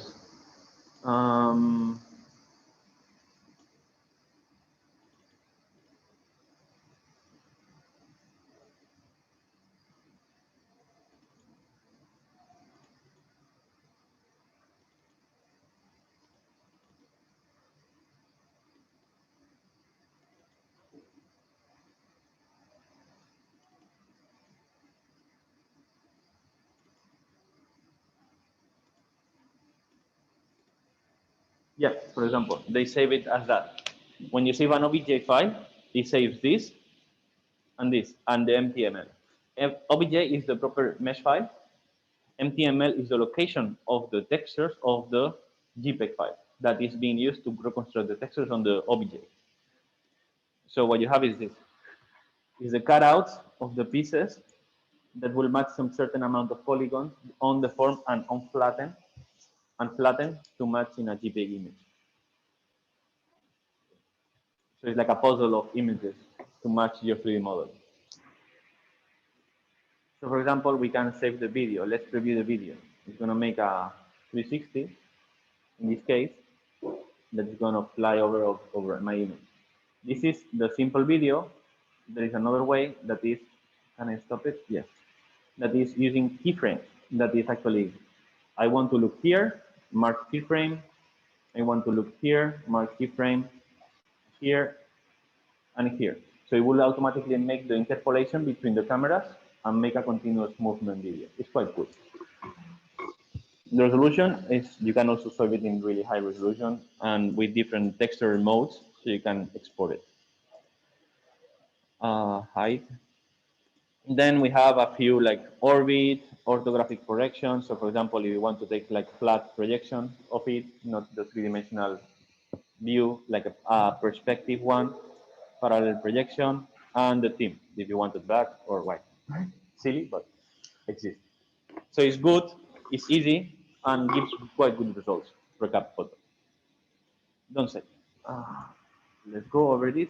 Oh, we are still in depth map. We are half of it still. Okay. Then, well, this is a little explanation of what we did. And then we have Agisoft. Agisoft Photoscan, that now is called MetaShape Photoscan, I think. MetaShape Agisoft, let's see. Yeah, as Agisoft MetaShape, I know it as Agisoft Photoscan. It's really good. It's a really professional tool. It's a paid version. I think it's installed in one of these computers, so you can use it. And has a lot of the photogrammetry reconstruction power is good. What I will say is most interesting is the tools that you have to analyze your outputs later. Why? It looks similar, like a little bit more 90s on the interface as Measroom. We start adding the pictures, that is adding the data sets. And instead of doing everything in automatic, like here, we need to actually start doing it manually. So we first align the camera. Then we prepare the sparse point cloud. Then we do the dense point cloud. And then we do the mesh reconstruction. And for each step, it's going to ask us value, and it's going to give us like the standard value that works well, but you can always play with the value. Do you want it dense? Do you want it slow? Do you want it fast? Do you want it high quality or not? So we can, for example, align the cameras. It's going to ask us for the key point limit, type on limit. It's, let's say, it's the most complex software of all of them, but also one of the most powerful ones. We can align the cameras, eliminate the cameras that have not been located. We can really go for detail on every step. I will open up a file with you. I will not recalculate because it takes, like, I know that, for example, the building, it took like 8 hours to reconstruct. So on the calculation, this, you have all the steps saved if you want to take a look later. For example, this is a 3D model. This is a terrain. After scanning and uploading it to a online location. For example, you can say this week, STLs and OBJs are going to be really heavy if you do a 3D scan. So you don't need to include in your repo. You can save it, for example, in a Sketchfab and include the three-dimensional visualization that right now is like this one. We can orbit and move around the 3D scan. What's the bad point of these 3D model visualizations? Is like the weight, you have a weight limit of, well, I think it's 100 megabytes per file. So if your file weighs more, you will need to reduce, like retopologize the mesh, decimate it, reduce by X percentage to actually be able to upload it. I recommend you to use this server. I've been using like a lot of years so far and works really well. Sketchfab. So allows you not only to embed your models, so you can share them, but also to orbit, and you can embed it inside your web page, kind of YouTube video, so you can orbit and rotate around your models. It's quite good. And the quality is good. And one of the things that I like a lot is is VR compatible. It means I have uploaded this 3D model, and if you have like VR glasses or AR glasses, on the Google Cardboard, you can put and you can prepare the 3D model. And the moment you click on the link, it will jump out automatically to VR mode, and you can navigate through the model. That is quite cool, and has not only 3D model visualization, but you have seen that it looks slightly different than the 3D model because we can put some lighting and kind of have kind of game engine like lighting to actually customize for a 3D model, so we can make it look better. We can also put, for example, fog, so when you navigate through your model, you don't see the end of the model.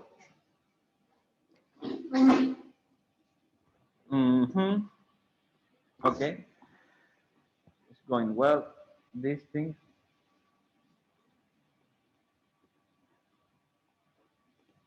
It's still doing the structure for motion. I'm gonna start closing things, I think. Taking things.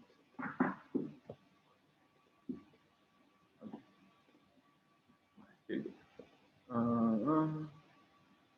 Photoshop.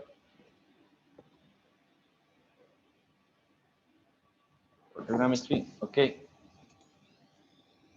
And we can export. In this case, allow us to export in all the types of things, like formats and everything. We can even change how is the coordinate system. If we have the model properly located on the world perspective. For example, we can choose if we export to a KMZ format. KMZ is Google compatible, Google proprietary format for like geolocation of 3D models. You can locate it in worldwide coordinate system mode, like it's called UCS, I think. UCS 83. And you can upload your model to Google Maps to have, for example, something completely with a high resolution on Google Maps servers. So, for example, like a lot of people do that. They don't show up in Google Maps; they show up in Google Earth. So sometimes you are navigating through Google Earth and you see something that has really high quality. is because someone has pre-scanned properly. That usually is a building or a house or a farm, and they have uploaded to Google to actually embed their model in high definition. So you can improve the areas of quality of some areas if you upload your 3D model with proper coordinate system, because that format stores the geolocation, so it will automatically place your house in where your house is really in Google Earth models.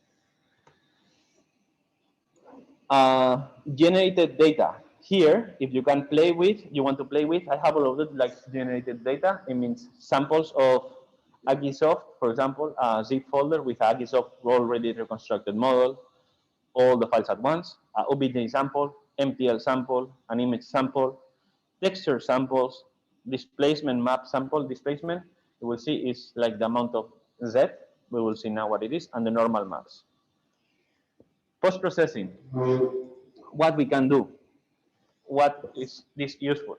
First, obviously, is the three-dimensional reconstruction. We can scan, we can get to the computer something that exists in the real world. We usually can do also the 2D orthomosaics. That is what Google Maps does. It does this with satellite and plane photographies. It does exactly this. It's photogrammetry reconstruction. That's why some parts, they look ugly, because the tree moved or a bird pointed to the camera, and that data set was not valid. And actually, Google Maps depends on the zoom scale that you use. The image, there's suddenly some changes. It's because the model is satellite, and then the model at like usually like 200 meters high changed from satellite to plane reconstruction photogrammetry. You can do elevation maps, really useful. Geometric data, for example, you have a landscape and you have a mine, and you want to know the total amount of volumetric sand that you have, because you need to move it to another like landfill. You can do it. It's volumes, and it's easy to measure volumes in the computer. Measurements. This is not only for buildings, but also, for example, they do a lot. All the archaeological museums in the world are right now have or are doing 3D photogrammetry and Lidar scanning both at the same time for reconstructing all their pieces. So actually, they know, or they can improve it and fix their models with 3D printed parts. For example, if it's a bone reconstruction of a mummy that is missing half of the body, but that mummy is not really important, and they want to show how the mummy was made completely, they start like measuring, reconstructing, and having the 3D models and scan and produce the parts that were missing in order to show it completely the full mummy. It's something that museums do a lot. There is actually a company that does this in Madrid that is really, really, really good. The digital fabrication that does this for the MoMA, like the London British Museum. I don't know how it's called.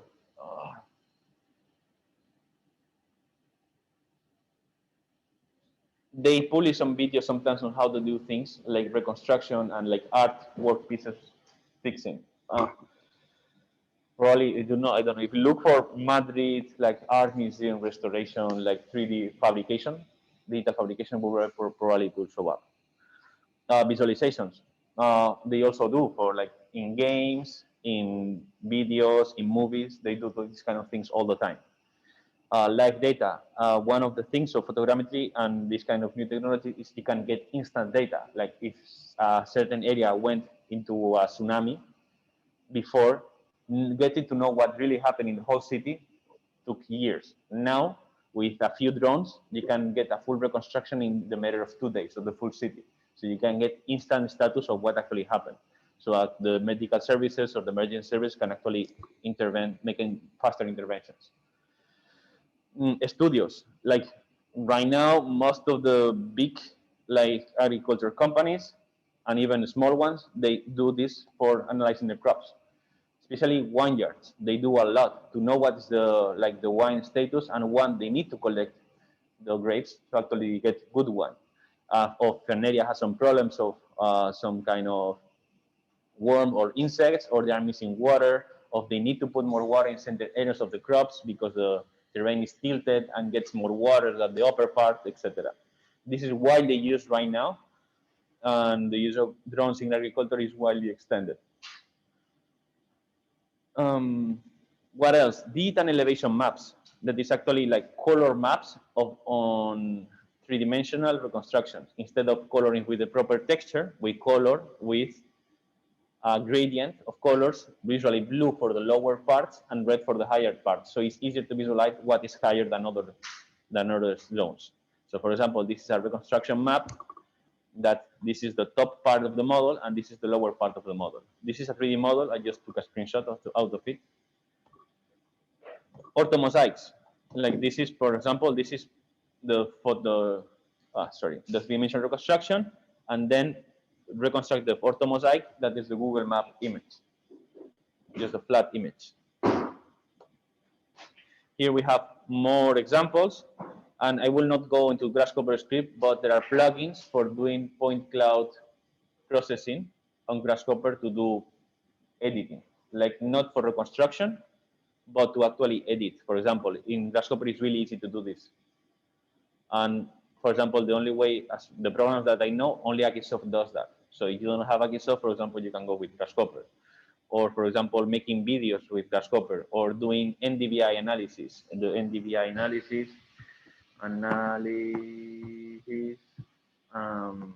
photogrammetry.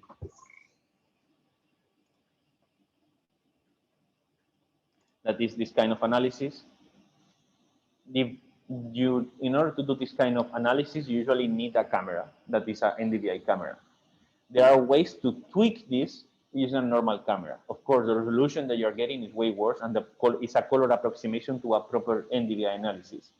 But if you can even do this with Photoshop, if you have a flat image, you need to know how to work with the RGB channels to tweak your image to actually get visualization. And there are close by approximations to a real NDVI analysis.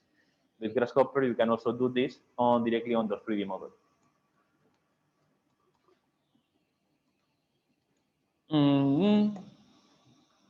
This is about the plugin installation, and this is, for example, some output data. This is the video exported from Recap Photo. This is also, for example, this is the keyframe flying through a video export from Recap Photo.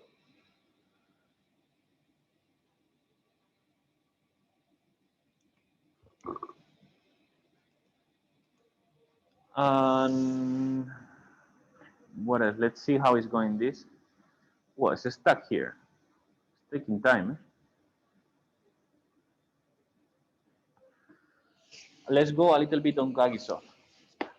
I think I have it installed. Let me see. Agisoft Photoscan Professional. And my computer will explode. So I'm going to open a model.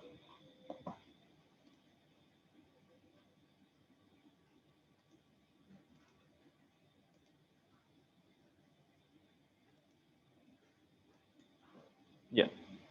For example, this is exactly the same model that we are analyzing now in the other program.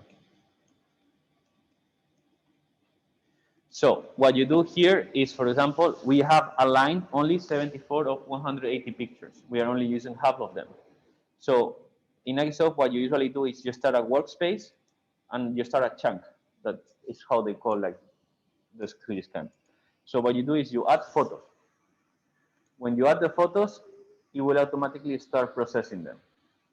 When you have added the photos, the first thing you need to do is go to workflow, and it's basically going one by one on the 3D reconstruction. So first thing after the photos is aligning photos. Align will align all the cameras. In this case, it will only align 74 because I stopped it midway. Let's, for example, align the photos. Now we can choose the lowest, the highest, high accuracy, medium, like the position of the cameras. Align photos is try to locate the cameras, the image in the space, and perceive the cameras. And we can do it based on correct alignment, that is start from a basic flat. Right now I have already a reconstruction. So this is, for example, a second traction that I will do over this initial reconstruction. Let's say I have calculated everything low to see if it was good, and now we will go into high resolution mode.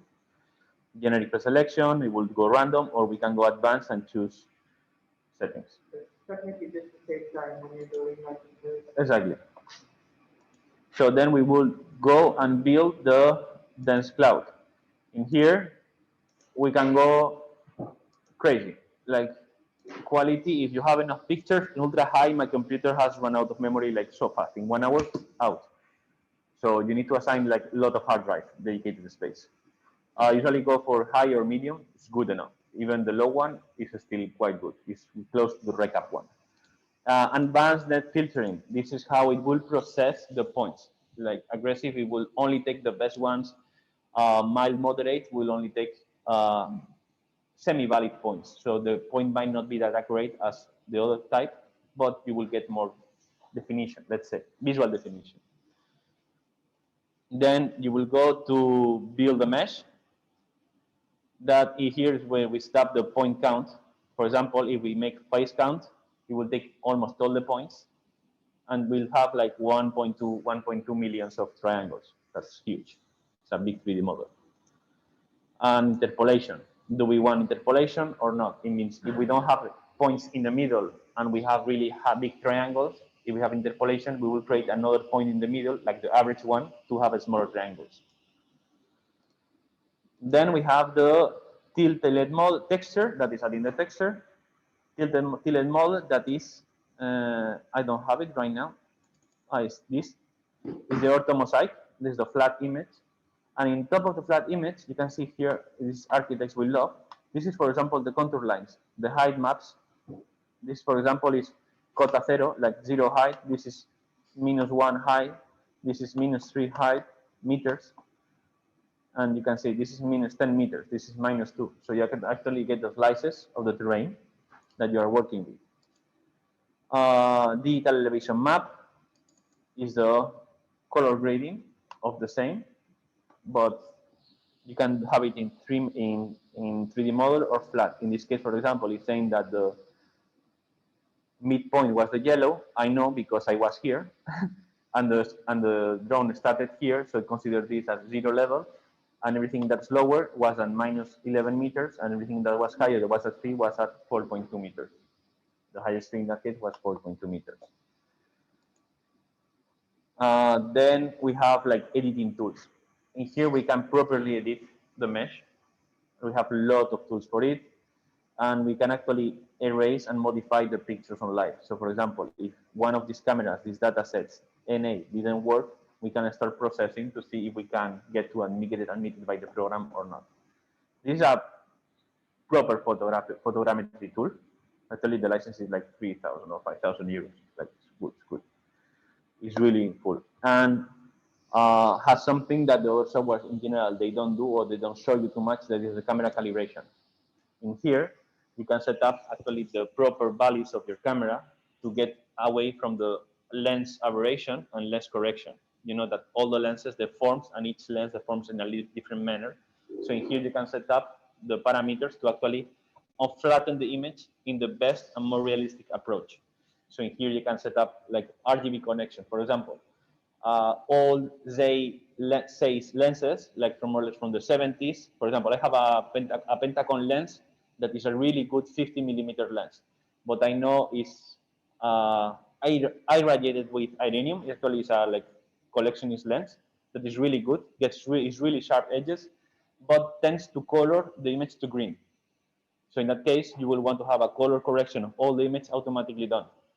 So you will do this by changing a little bit the K factors of the color correction. This is deeply an advance, but I want to show you that exists.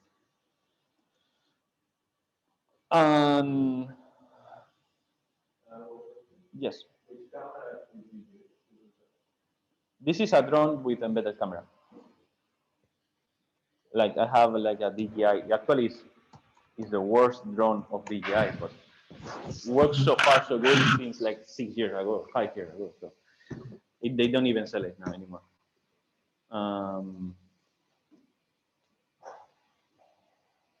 It's super small. Like in that time was $600. Now the new version is DJI Mavic Mini 2, I think. I have tried also this one. It works well. Like the camera is better. Like for example, the camera sensor of mine is not even 2K. Like it's close by, but it's like 3,000 by 4,000.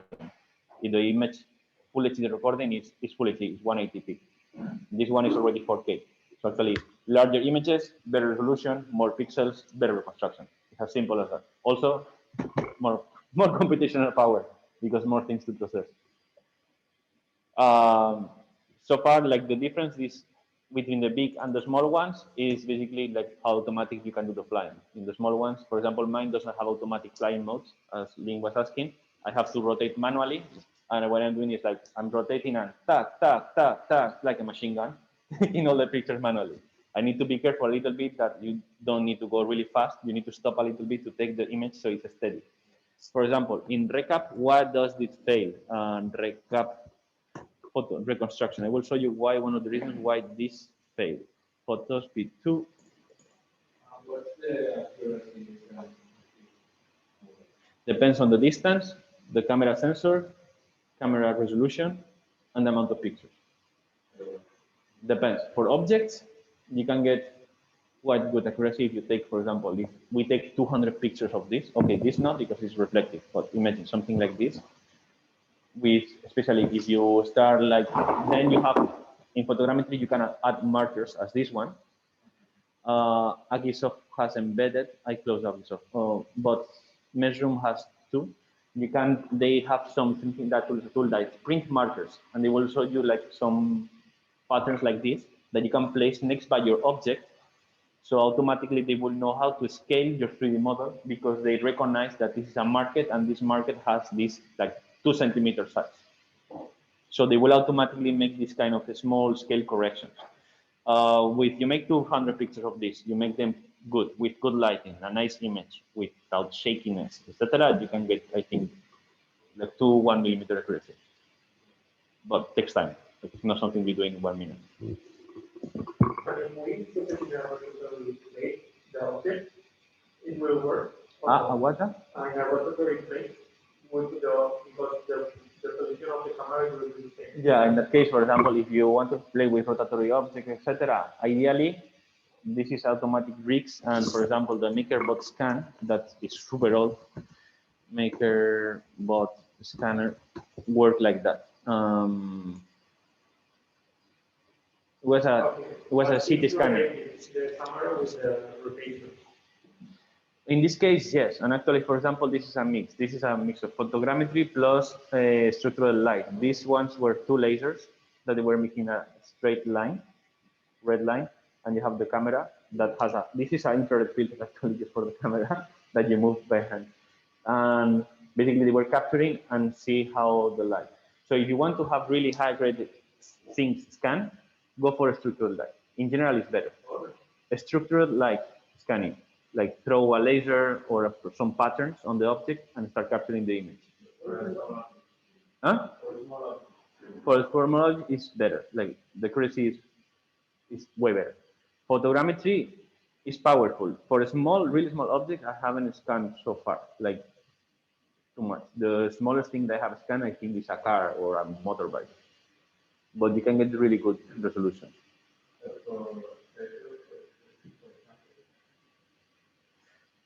Depends. If, for example, is the Santiago Compostela Cathedral, you want to do it with a Lidar, like you don't want to miss any spot because it's really intricate and has a lot of complexity. It's a normal building. You can do it with Agisoft, for example. Because I'm working now in a project that we have support the company to make and they did it with a 3D laser, and they give us a really good. 3D laser is a Lidar.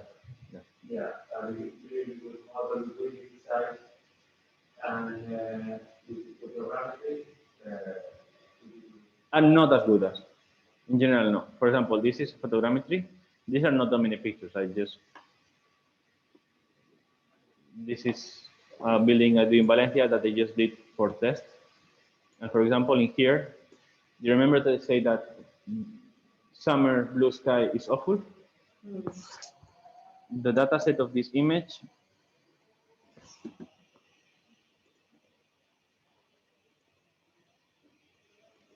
okay, this is the data set. In the moment we introduce these pictures, it was a full 3D model, like, I don't know, like this, of blue points in the space located randomly.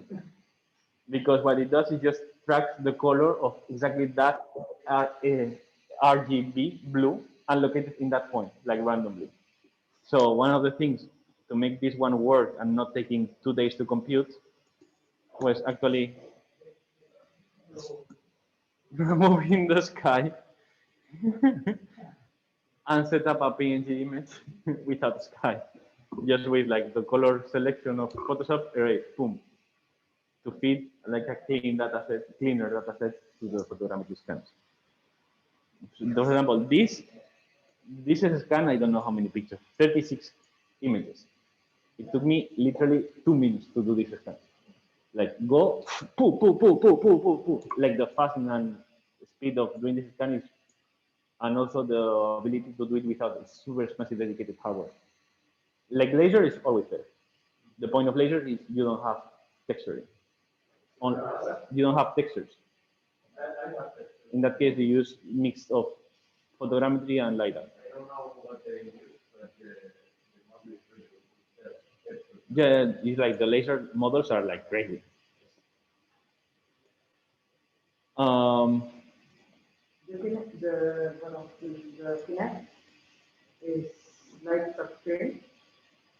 not exactly. It's triangulation with cameras on live. It was made by for gaming actually, like not specific dedicated hardware. Um, I don't know exactly. Depends on the Kinect. The Kinect 2 I think has a little lidar. I don't remember. Well, this is the Kinect 1. 3D depth sensor cameras. Basically, it's vision cameras triangulated properly calibrated to know the depth. Okay. And one of them I think is infrared, as far as I remember. I don't know exactly. Kinect 2 was a big change in the sensors actually, and it's quite good for scanning. It's a big jump between Kinect 2 and Kinect. Yeah, Kinect. to that before, Huh? For scanning things, but not necessarily for precise measurements. Yes. So it's not for architecture, for No. product design. Kinect 1 or 2 would be like fair enough. I will get the two. For the difference of price, right now Kinect 1 is super old. Like we just have 3. It's we are not gonna throw them. Actually, no, it has the same amount of sensor, but they increase the resolution. Okay. Yeah. And the frequency also. Okay, so let's see a little bit this. Let's close this. Let's see, measure is moving ahead. Almost. This is the depth map. It's actually putting all the points deeply. Right now, you see these balls is because they are the points. We still need to fill all these spaces. Measure is a software that I really like. It works really well. It's easy, and most of the time gets really good results, like really close by to Agisoft. Okay. Can you take a small break? I need to leave to Madrid at lunchtime. Sorry. Let's go on. Yesterday we explained that I was going to show you a little bit of fusion. Fusion or to do generative modeling. But I think I explained to yesterday to some of you, this is a bike stem, you know, what holds the handlebar. I usually don't do fusion too much, but I've been having a lot of feedback from friends and colleagues that are really good for these kind of things. I want to give it a deep try. And I found it so good that like we want to teach you a little bit how it's done. I'm going to start directly with a 3D model already assembled, but it's basically 4 bars, like cylinders, in the space located, not really complex. But how to set up the working conditions to generate this. There are 2 types of this kind of natural optimized model. There is one that is called Topology Optimization and generative modeling. They almost look the same. They get different results, slightly different, but the approach is completely different. In one, you set up the boundaries, and the constraints, but you don't model. And you let the model self-generate. In the other one, what you do is you start with a shape, and the shape is being optimized later. So the approach is like the opposite, but the results are almost the same. But how the algorithm works inside is different. So let's go a little bit. I will open up design. Oh, I have it here. Stem holder 22221. Okay. Opening document. My computer is going really slow. So here, for example, I have,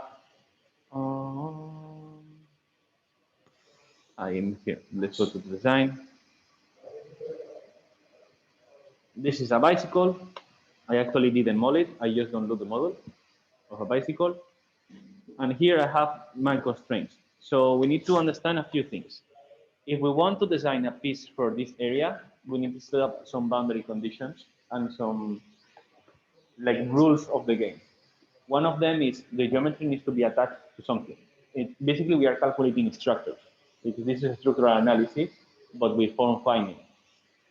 So what are the conditions in this case? My bike stem is going to hold a handlebar that I have it here, and I have simplified to a cylinder to make it easy to calculate so it don't mess up. So one of the things that we can do, for example, is hide parts, top cube, body. I can hide this. I can hide this also, hide this, hide this. Yes. Construction plane, sketches, bodies. What is the, here, calendar. So we can simplify the model to this. If we want to put a bar through the object, we need to have the proper shape designed. It will be the area to avoid, avoidance zones. What will be the avoidance zones? It will be this element, and the screws, because we want to screw, and we want to leave the screw open. It's going to be the zones that you cannot place at all any voxels to calculate. And then we can add more things. What we can add, for example, some geometries like this one that is going to be the preserving geometries. What are the preserving geometries? It means you need to have at minimum this shape, and you can make the connections to that shape, or you don't need to make the connections. I don't know, but you need to have this shape inside your 3D model. So whatever you calculate, you're going to add always this. After adding these two set of conditions, we need to set up the rules, like the work, force loads, materials, etc. So for generative design, in Fusion, Fusion works like here, we have the design, generative, render, animation, simulation, manufacture, and drawing. If you don't see the generative design, happens to me, happens to Neil, just change, you have registered with Autodesk, usually with, I suppose, your Gmail account. If you use Gmail account to register with the Autodesk license, it will not work with the generative design. Just change to another email account that doesn't finish in Gmail. It's,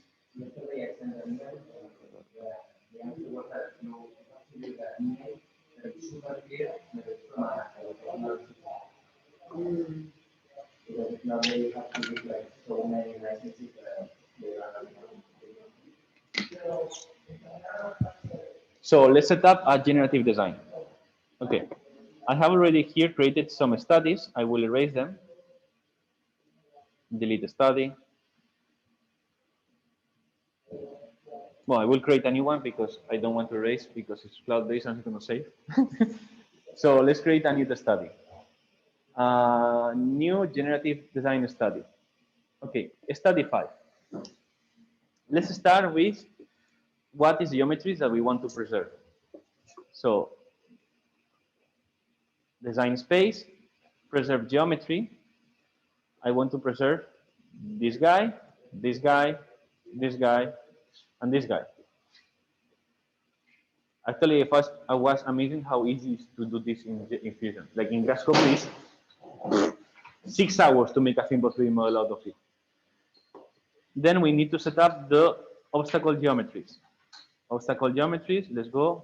This one, this one, this one, this one, this one, this one, this one, this one, this one, this one, this one. Yeah, we're rotating this one just in case. Let's add this. It's not gonna show up, but I don't know. We cannot see. I don't care. It's a test. We have 17 bodies. Okay. We have a starting shape. This, in case you want to have like a main boundary that, for example, you want to force the shape to go with. Let's say if you don't want that the shape gets filled here, what you can do is put a starting shape like this, and you will make the generative design only work in this area. In this case, we don't want to do that. We want to have like the really optimized one. So we don't want to assign a starting shape. Then we're going to set up the objectives. What are the objectives? Open up. Thank you. What do we want? To minimize mass, maximize stiffness. In case of minimize mass, we have to set up a safety factor. It means you have calculated everything to 1,000 newtons, double it. So it will double everything just to have a like safety margin. Or maximize stiffness. In that case, we can set up a mass target. The mass target will be related to your material. So this, you don't know exactly how much your model will weigh, is slightly more difficult. For example, this piece in aluminum should not weigh more than 200 grams if it's properly optimized. But you need to know more or less what is the weight of the material for that amount of shape. This, for example, if this is a stem, is a engineering design that exists, you can take a sample of a stem that exists in the market. The stem, road, 90 millimeters.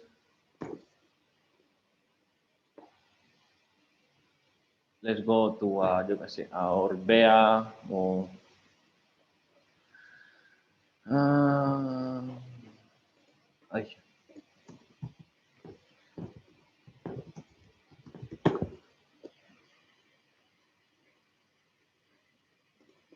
this is a shop for like bicycle parts, not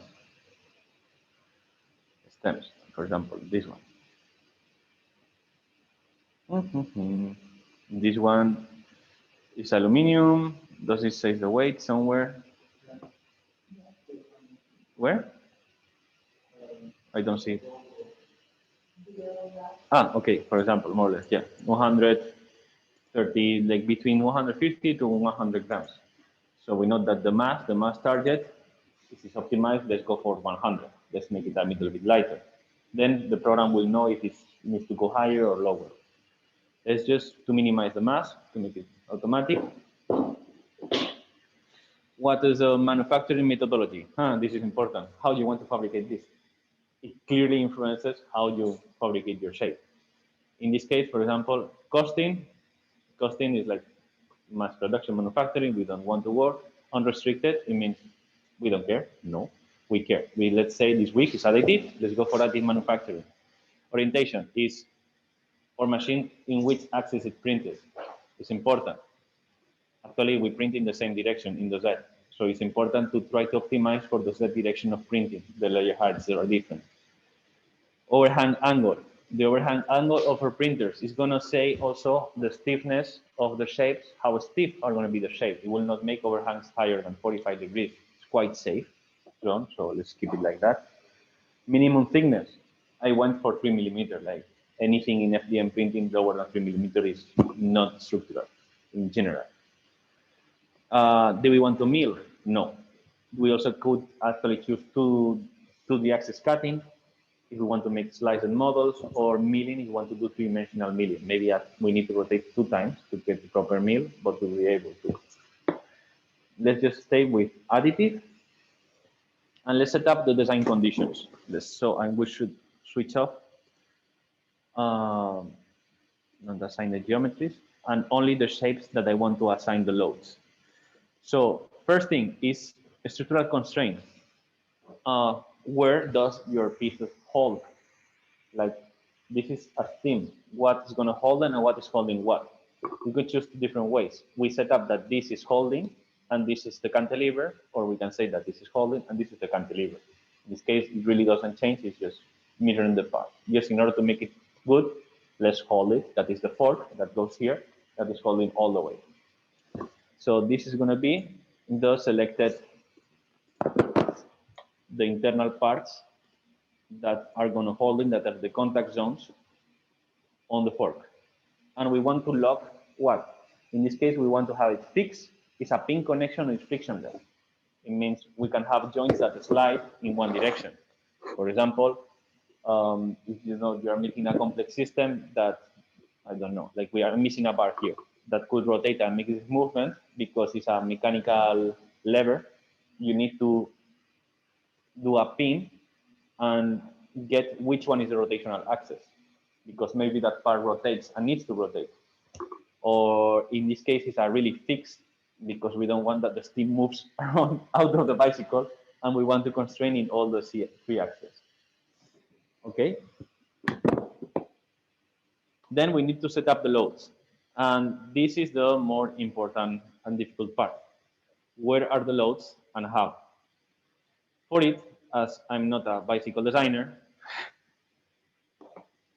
and you're gonna hate me for saying this, but I downloaded, no, this is not this.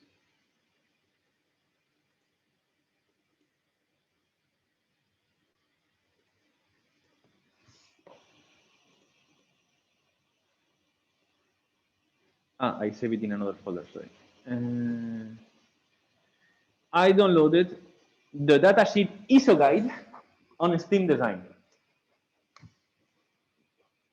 So this is a nice 24 pages document that just taking a big overview on the loads. This is how stems should be tested in the European space for resistance. For example, combining steel, stem extension depends, you will have different shapes. For example, you will have a vertical load on the center of the nuts, F1, depending of the type of mountain bike. So F1 forces, for example, is where? Here, F3, for example, we need to set up a F3 align pressure of 2,600 newtons.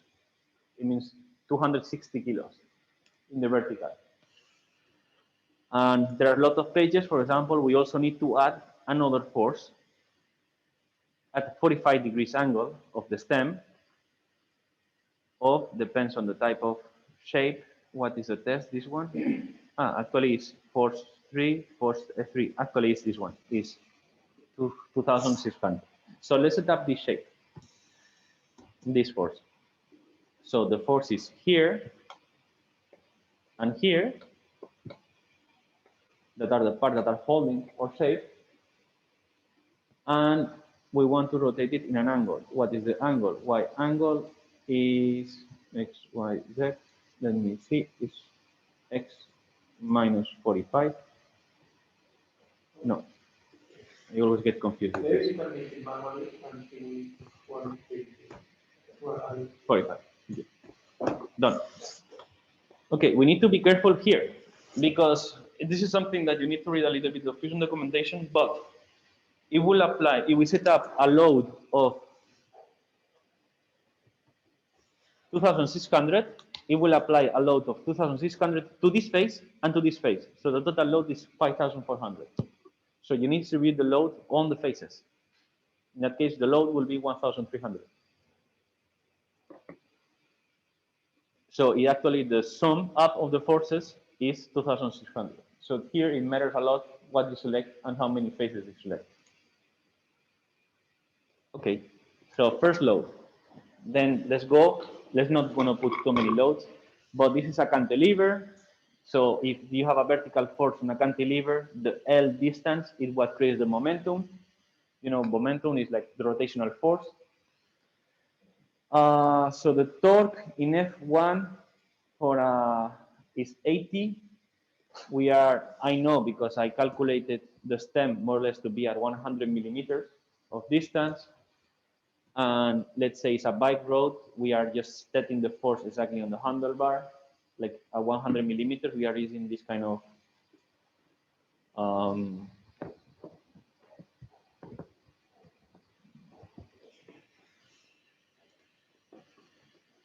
these handlebars more or less have a dropout. That means the extension of 100 millimeters. So we need to calculate for 100 millimeters per the load.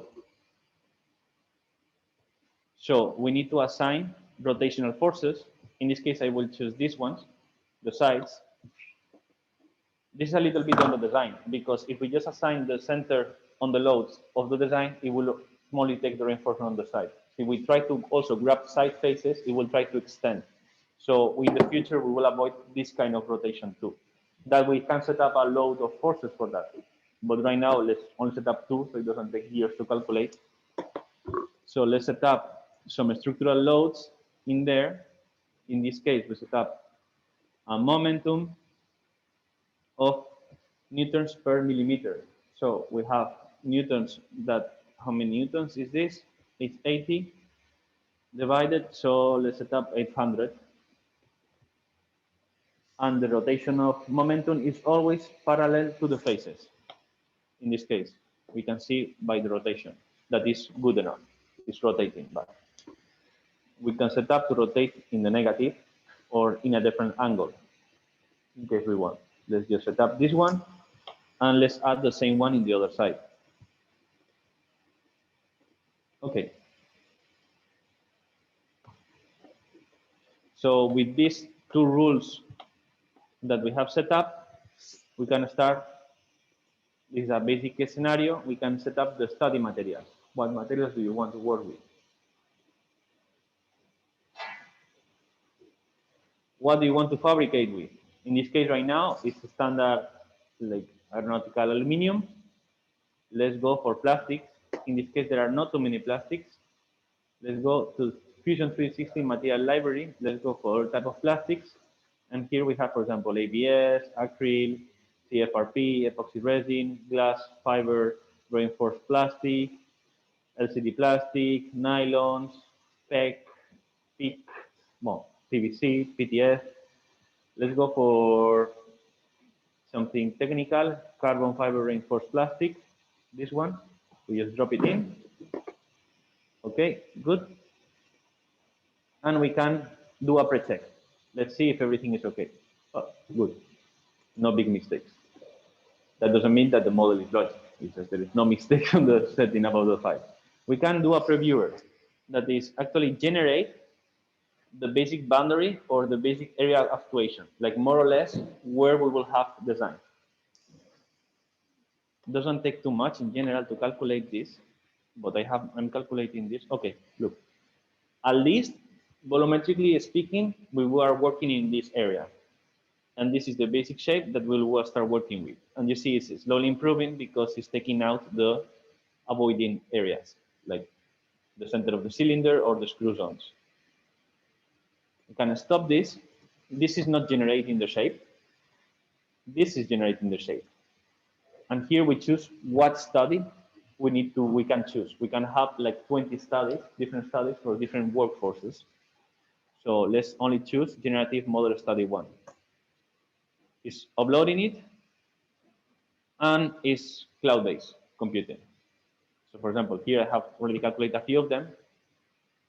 It's uploading the last one, that is this one. And it will take a little bit to calculate. And it will start showing up interaction because generative design works by testing one solution and then testing another one and then testing another one based on the last calculation. So it's slowly improving. Can I see? Yeah, here, the display.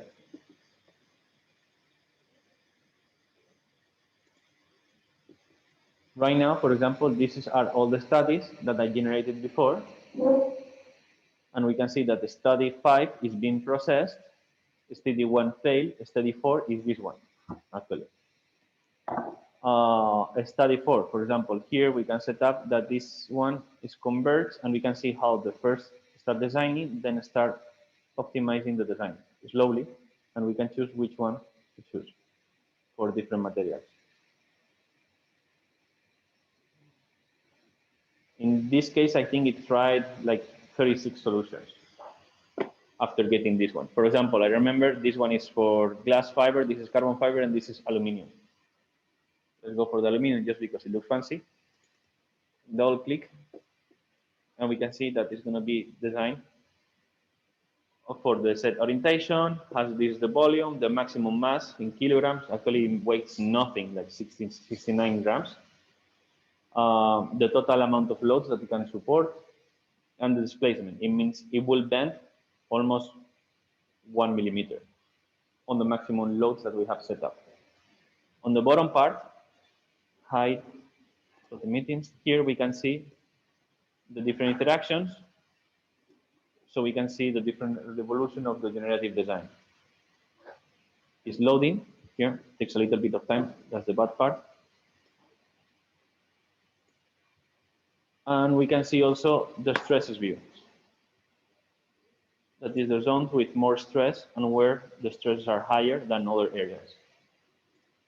We can show also the preserved view, like where are the obstacles, if it's actually, did it solve properly or not.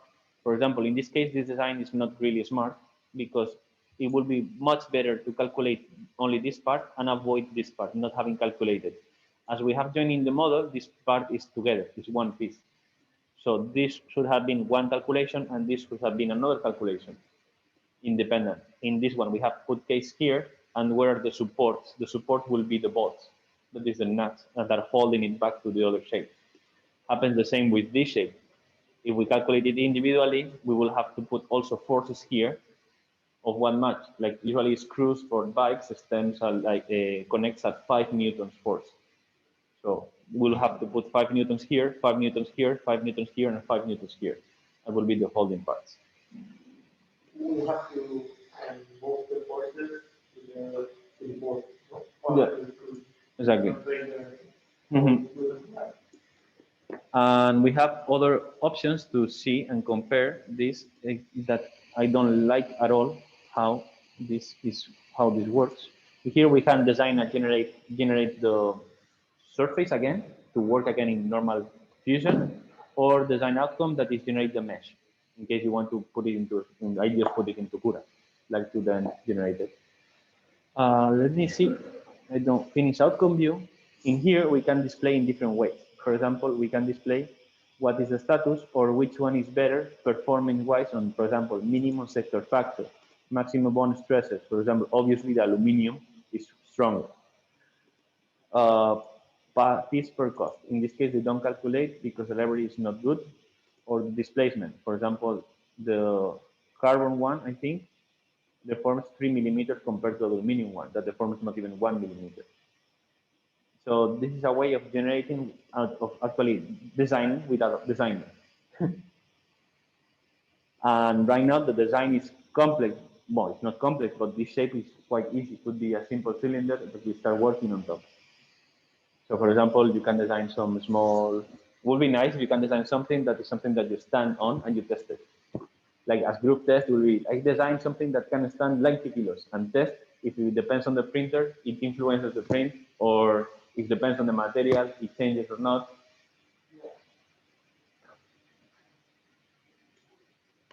And then when we have the generative design, we can also do simulations. I haven't tested this part yet, but in theory, we'll do simulate and show how your piece will deform based on the stresses that you have set up. For example, in generative design, for the study 4, that is this one, the loads that have set up are way, way higher. For example, we have set up all these forces, like a force, a vertical force that we have before at 45 degrees. Let's show this construction. Also a force on negative on the sides of pulling, a force on the other side, moment force on one side, moment force on the other side, force of pressing of the element. Let's say what happens if you crash, you will have a side force. With this, I just follow up the guideline of the ISO. I translated this technical test for steams into the model. For example, this is a momentum. You will have a horizontal XY rotation of the span of L. L will be depends on your handlebar. Let's say standard handlebar is 400 millimeters. F is 50. 50 by 400, you have the number. And the other set of forces.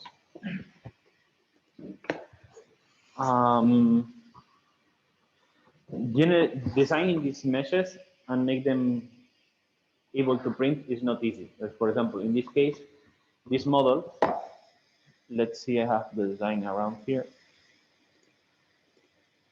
Does it? Okay.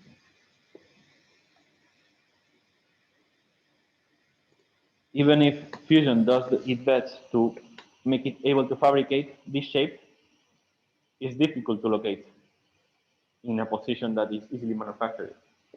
What we will do with this shape, we can put it into another program or to Fusion and to post it a little bit. For example, we could make all this area a little bit flatter so it sits down on the model and we don't need to actually put load supports that will not make your parts ugly.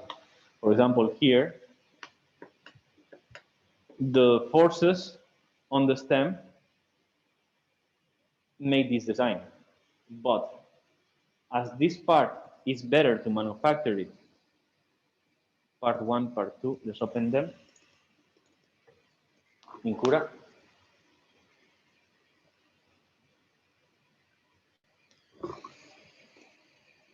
For example, also, if you don't have the material, you can create your material. Like all the filaments have the data sheets. For example, this is the ColorFab XT CF20, that is the carbon fiber filament for this brand. And they show you the tensile, elongation, flexural modulus of these materials. There is a way to estimate these kind of properties once predicted. No, this is the material. They do this test with a standard like piece testing. That is a Japanese standard for elongation test in general, on bending test. So they get this average number based on that your printer is always working well, estimated. Okay, but it's very convenient on a printed part. It's not the force of the steering. No, it's not printed part, like standard test. This is the called like the, I always forget the name. Elongation test 3D print sample. This is the basic testing shape for like material testing on elongation, and there are like different models for this. This is for elongation, the other one for bending. So what they do is they print the material with this material, these shapes, and they put it on the machines to test it. So that's how they get these numbers. Always basing that you have like good quality print and the printer is quality graded. So for example, this stem right now is really bad for supports, like on the support generation. I don't like this print. What? Here. So what I will do if I don't want to fix too much the model is to make it flat as much as possible.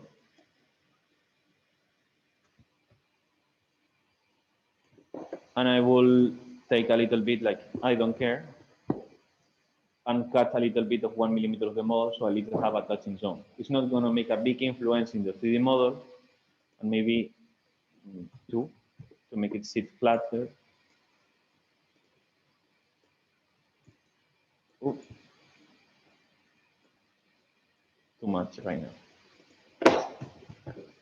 So we have a big surface area, non-contact. We reduce the amount of support, and the shape still will print well. That's why, for example, this part looks flatter, even if it was not on the design. I just made a cutout and put the model lower. Another different way will be to actually remesh this area, subtract it, or add a flat area. That is, for example, what I did in this one. This shape will actually break quite easily in this direction. This one is not a good direction of printing. We could print this like this, and in this case, the forces are bolt to bolt in general. So we want to have like continuity in this direction. Could be printed like this, yes, but this will slice the layers. We will have the model split because the pulling forces are in the middle and the holding forces are in there. So in here it's quite important where you locate your part. So in this case, this is the best way to print. And what happened here? We have the Z directionality that is the weak spot on the 3D printed FDM. So here we have almost no material, that is supporting both parts, so we can break it like a book a little bit. So in this case, I just added material, a really thin layer, more or less of 3 millimeters to fill that space. I created a curved wall to make it united. Yes, it's not optimized, but based on my fabrication method, it's a good solution because it will reinforce and avoid that this part breaks. Actually, this is the printed part. I tried to break it, didn't broke, and I tested the other one, and just doing clack, it broke. Being the same material, same print settings and everything. And this one was impossible to break. Just adding like 2 millimeter wall to connecting both parts. Why? Because here we have like, this is 3 millimeter thickness by 5. Is the section of the amount of material is almost nothing.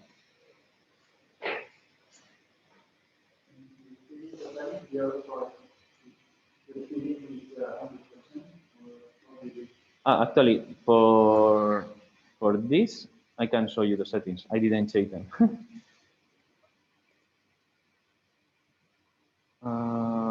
Oh, yes, I changed it. Okay, 0.24. Shell. No, I changed them. Discard current changes. Okay, these are the settings. I use a 0.2 millimeter layer height. I use 6 walls. And the nozzle of this machine is 0.6. So 6 by 6, it means 3.6 on the exterior shell. Top layers 8, bottom layers 8, because the layer height is 0.2. So 8 by 2 is like the top and bottom layer are more or less 1.8. The infill 50% gyro, but this depends on the model. For example, in this case, let's slice it and let's see what happens. Most of the parts I wanted completely filled, but some areas like the inner part, you're not going to gain too much resistance by that area. So basically, I use the walls to make fill on everything. Let's hide the troubles. So you can see that all the parts are filled, and only in the core is where we got infill a little bit to save a little bit of material and still get stiffness. But most of the parts are completely filled. You want to have like as much continuity as possible in these shapes.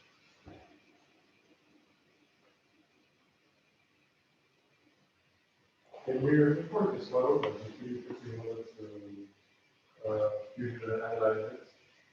Sorry? Can you import this model to Fusion and analyze it? So the simulators are definition. Is here, like we have the option to simulate here. I don't know, but the one that you're mixing on well with the ink and everything. That is the manufactured part. Okay. Here in the manufacturer, we can choose to manufacture, for example, in additive. Yesterday is the first time I actually opened up this part of additive, and it took me a while to configure it. It's not super like streamlined, like the process. You need to know what you are doing. First, you need to set up your machine with all the configuration file of the machine. Then you need to set up the material, the settings, like imagine Cura, but setting all the menus almost manually. Took me a while to actually test it. Models, main views. I don't know if I have sections, for example. Let's manage machine library. It's saved. Yeah, it saved my machine from yesterday. Export data, inspect. What is this? Action, generate. No operations. Oh, we need to set up. It's almost the same process as the generative, but for manufacturing. Select the machine, select which is the axis, select the orientation, select the infill, the layers, etc. Could you test the simulation of the manufactured part with exactly the process? I don't know. Okay. I don't know. I don't know how to answer that.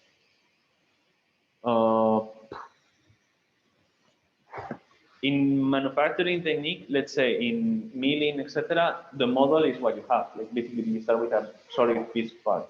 With additive, as the model changes and the cell layer is really important and everything changes things, I don't know. Never tried, but it's interesting because it influences how the shape is. Yeah, exactly. And the way it, The way to. reacts to I can't export like the one that is the one over here. No, the Cura no. It just produces the code. Okay. There is software for this that It's called NetFab. That you need to request the access for it, but if you have educational access, they will give you. It's not only the easy downloads. This one is software specifically for like 3D printing, manufacturing, production. It's like Cura of Autodesk, like advanced Cura. The bad point of this one is you don't have FDM printers. It's not professional enough. You only can find like from labs and higher, like let's say from the 4K barrier and higher. Like one of the machines, they are like 1 million that you can see here. For example, you set up the Form 1. This is the workspace. And here you have, for example, yes, analyze. Like,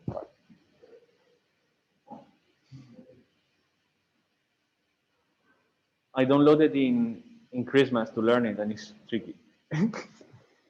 I don't completely understand how it works. But there are software specifically dedicated for this kind of task. Load simulation results, yeah. And that's it. You have questions? I know there's lots of information for just one day.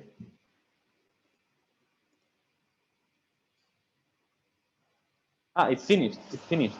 The 3D model. This is not. This is not. Here. Texturing. Load model.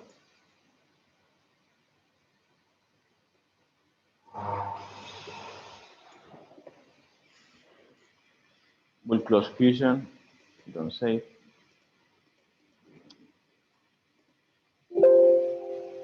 Shut up.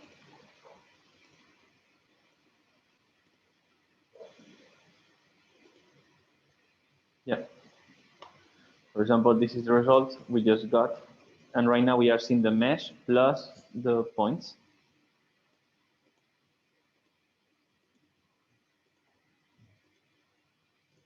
Hi. Okay. So now we have the mesh. So fast calculation.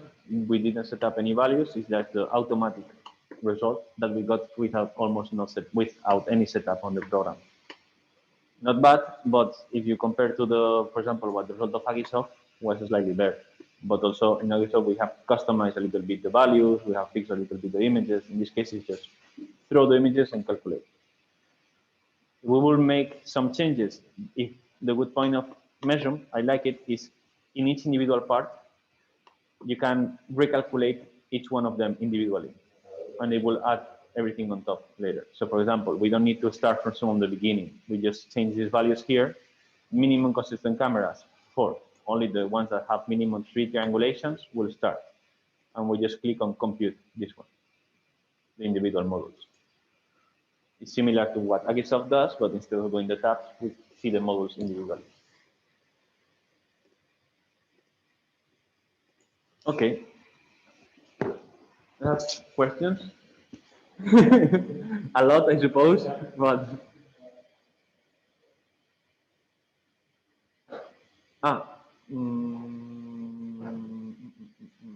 we didn't went through the SLA types machines, no? Yesterday. Tú sabes cómo funciona la fotón, ¿no? Sí. Sí. Josep will help you with that part this week. It's quite easy compared, like, let's explain a little bit the software, but the machine per se is just put in the platform, fill the tank, click play. That's it.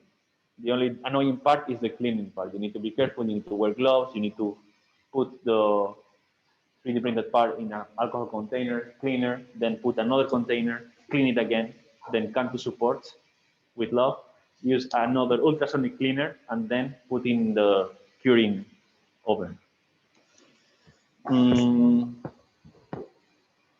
No, C2 box. So for the SLA, in this case, we have 2 machines, SLA. We have SLA, that is Formlabs, but we are not able to use it right now because we don't have the resin, didn't arrive yet. We have the Photon, works really well. It's a LCD type of UV curing resin. And as you see, the platform is quite small. Just have in mind that it uses similar to a 6 inches screen. So it's close to a phone size on the X and Y, but we have high depth. So in this case of this model, we'll be able to print like this, but we have a particularity on SLA printers. If we never want anything touching the platform. You say, what? Yes, the model should be always in the air. So the platform in the SLA printers, we have a problem. We start the opposite. We have the model, and we start pulling from the top.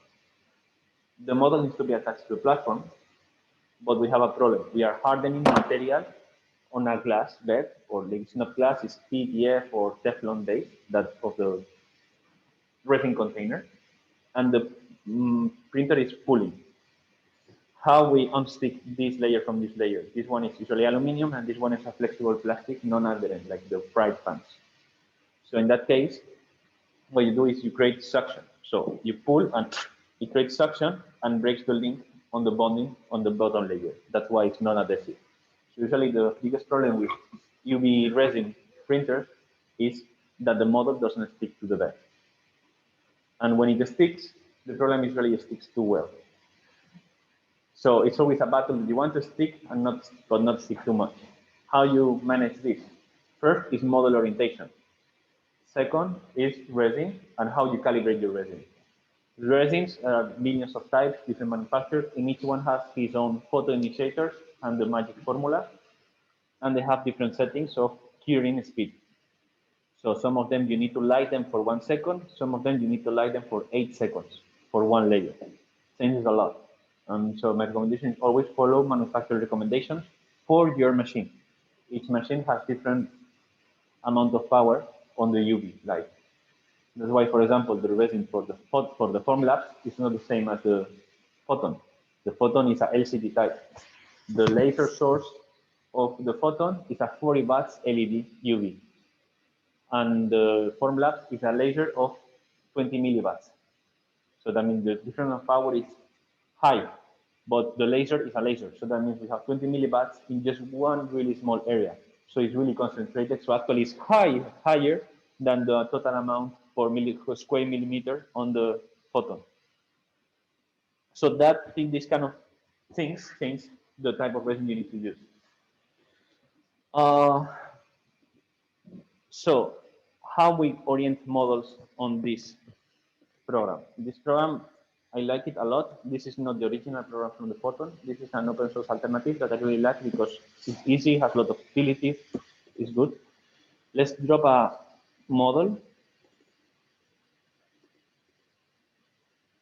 Let's try to print this. Okay, you always need to think that the platform is reversed. We are looking it upside down. So right now, if you print your object like this, it's nice. We have a lot of zone of adherence. It's good. What happens? If this sticks, in the moment we jump to the next layer, think that we are working with creating vacuum. If we pull, what we have here is an empty enclosed shape. This is creating also a small suction zone. So actually this is avoiding to pull out from the platform. So this is creating micro vacuum inside the shape and not allowing to shape to the cylinder to get unsticked from the bed. So actually this will make the model fail. I know because I tried like so many times. So the correct orientation for this shape is not this one. It's something like this. What?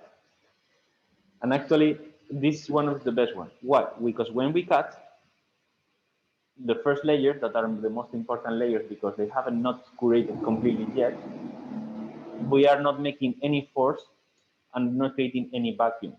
We create a little bit of vacuum here in the upper part, but we have already a few layers that have been hardened completely. Hardening takes on light and also time. With the light, we photoinitiate the curing of the resin, but it takes a few seconds and it's also happening later than you stop lighting up. So you need to try to orientate your model, and I cannot tell you which one is the best orientation. Depends on completely on your 3D model, and it's about testing. Some software, for example, the Formlabs, that is called Preform, has what is called the magic wand, and that's why these printers become also popular because they use generative design to locate your models on top. So let's launch the same model. So a lot of times what I do is like, I open this one, repair, yes. Please locate the part. You see it's testing different solutions. And it shows the perfect orientation for the part, or ideally the first one. Even so, this software also fails sometimes, like it's not magic. But more or less, we got the perfect location. So now we need to create the support. And in SLA printer, supports are something like almost mandatory. As your orientation of your part is usually not even and not seated flat on the surface, your model is hanging in the air and folded only by the supports. You're saying, yes, you waste material, yes, but it's something, it's a trade-off for quality and repeatability on the print. So in this case, we go to supports, and the support generation in general is quite easy. Here we have a preview or where the supports will be. We have medium, we have light type of supports, thinner, but easier to break. Depends if your piece is massive. For example, this piece is massive. You will need stronger supports.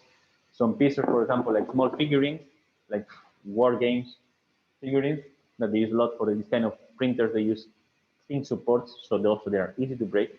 In general, SLA supports are really easy to break. Or we have heavy supports. Let's go for the medium ones. Sorry. Light, medium, and we can always play a little bit the parameters. What is the contact depth? Like the support will go 0.5 millimeter inside the model. These numbers we can play a little bit with and just generate all of them. And they automatically generate. In case you need to generate more shapes, more supports, you can always put them manually. Really useful support, yes. Or in case you want to erase a support, you can always erase it. In this case, I will try to avoid supports in the screw. That is the most delicate zone because this is a thread. It will be difficult to remove the supports from here. Once we have this, as you have seen, the model automatically generates a thick wrap, a thick foundation. Why? Because the adhesion of the platform is the most tricky part.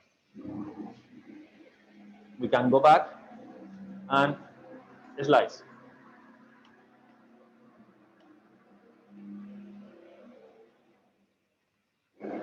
And we will see that these machines, they work by making masks. So it's a screen that the white is not coloring the screen and letting the light pass through, and the black is blocking the light from passing through the screen. This is in case of LCD. In case of DLP technologies,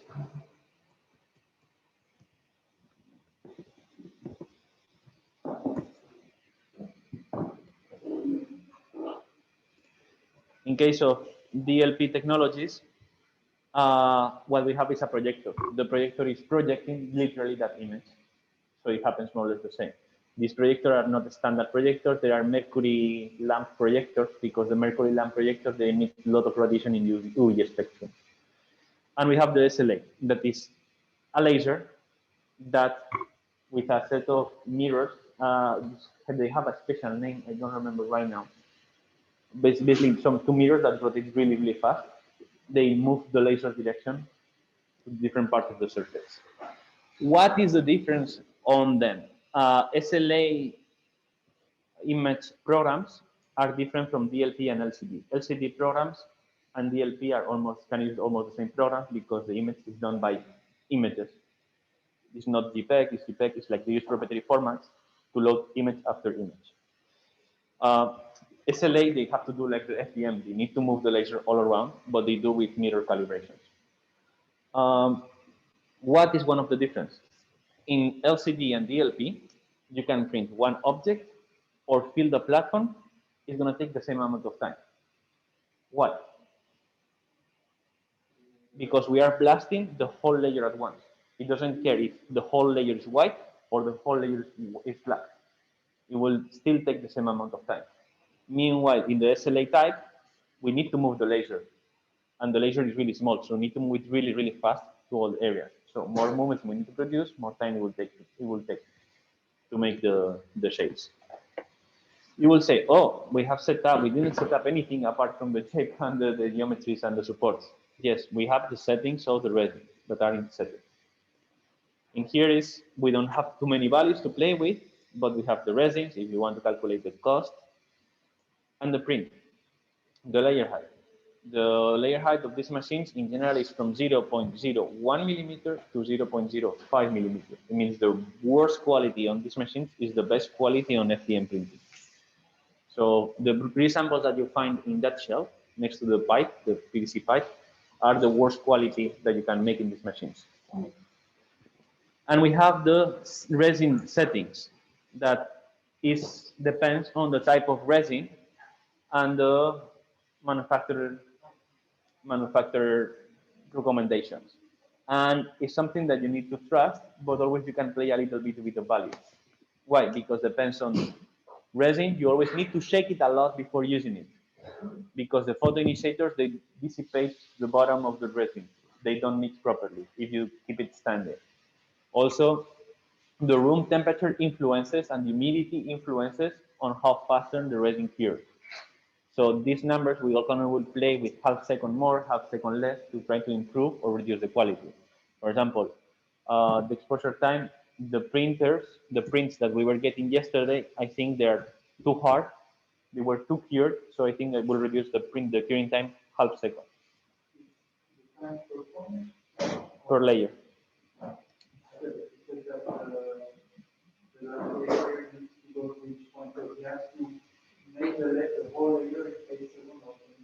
No, this is LCD type, so it's this is LCD type. In case of the late SLA machines, the settings are slightly different, way different. You put the amount of watts per millimeter or something like that. And basically you set up the type of resin and it loads data sheets of the laser to do automatically everything.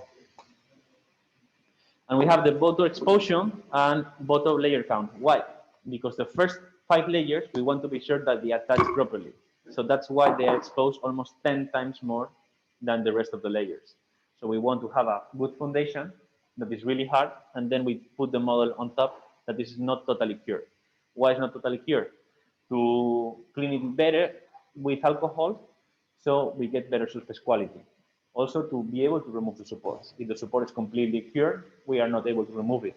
If the resin is almost uncured, it's really easy to remove the resin, like the supports, and then post-process to get really good quality. And we have the light of the lay. This depends on the type of resin, but the photo initiators, that is what hardens the resin,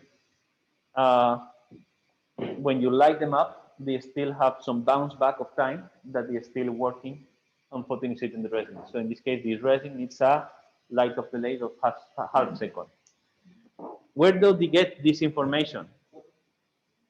Where are these machines? 3D printing, So luckily, thanks to internet, a lot of forums and big community users, they make up data sheets and they share the values on different types of resins and what values they use. And as you see, they say, check your resin, check your resin, check your resin. It's one of the most important things. Check your resin before using it. Check. So basically, different brands have completely different settings. Some of them can take like up to 1 second, other ones 3 seconds on each layer height. And also, the layer height of the print influences the amount of exposure that you need. Bigger layer heights needs more exposure. Also, color of the prints. Transparent resins tends to print faster than like opaque resins because the light doesn't pass through all the resin as easy as transparent ones. So that depends on the type of resin you use. You will need to set up different values. And this is, for example, a big, like commonly made spreadsheet of setting use. Usually, if you go to the manufacturers, they will recommend automatically some values that might work quite well in general.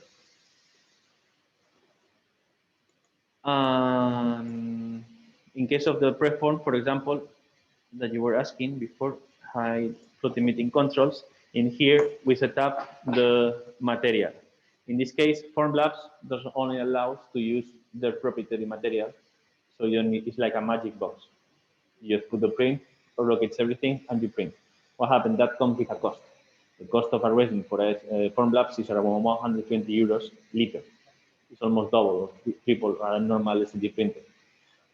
Luckily, the Form 1, that is the model, the printer that we have there, is so old that they have open source the software. No, they're not open source. They open the software so people have edited, and you are allowed to make your custom material because they don't sell any more material for the machine. So in this case, you can set up materials similar. For example, this is transparent resin, clear, standard one. And right now, you can set up the layer height, and that's it. But you can load your custom materials. How you load your custom materials? By creating a text document with the values for each independent thing. Instead of setting up everything nicely here, here you need to make this in a kind of text document manually.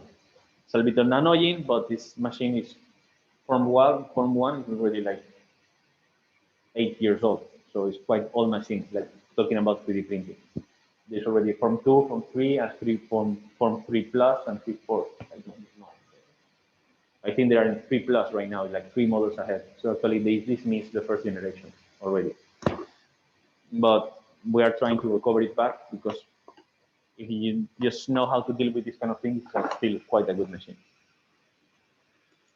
But right now it doesn't work because we don't have the resin. Sorry. Total print time. When you slice, it will automatically take more or less the amount of print time that it takes. Just have in mind that even the smallest print is going to take at least 1 hour. Like this is going to take 3 hours, no? Oh, 4 hours and a half, for example. It's not really high. But the good point is we can make 6 of them at the same time, and it will take exactly the same amount of time. So it's good to feel the surface. My recommendation is I try to avoid the last squares on placing objects because it tends to fail more than placing inside. I don't know what, like maybe it's about machine calibration or maybe didn't got lucky, but in SLA reprinting in general, up to easily 1/4 of the models fail when I send them to print. At least my experience.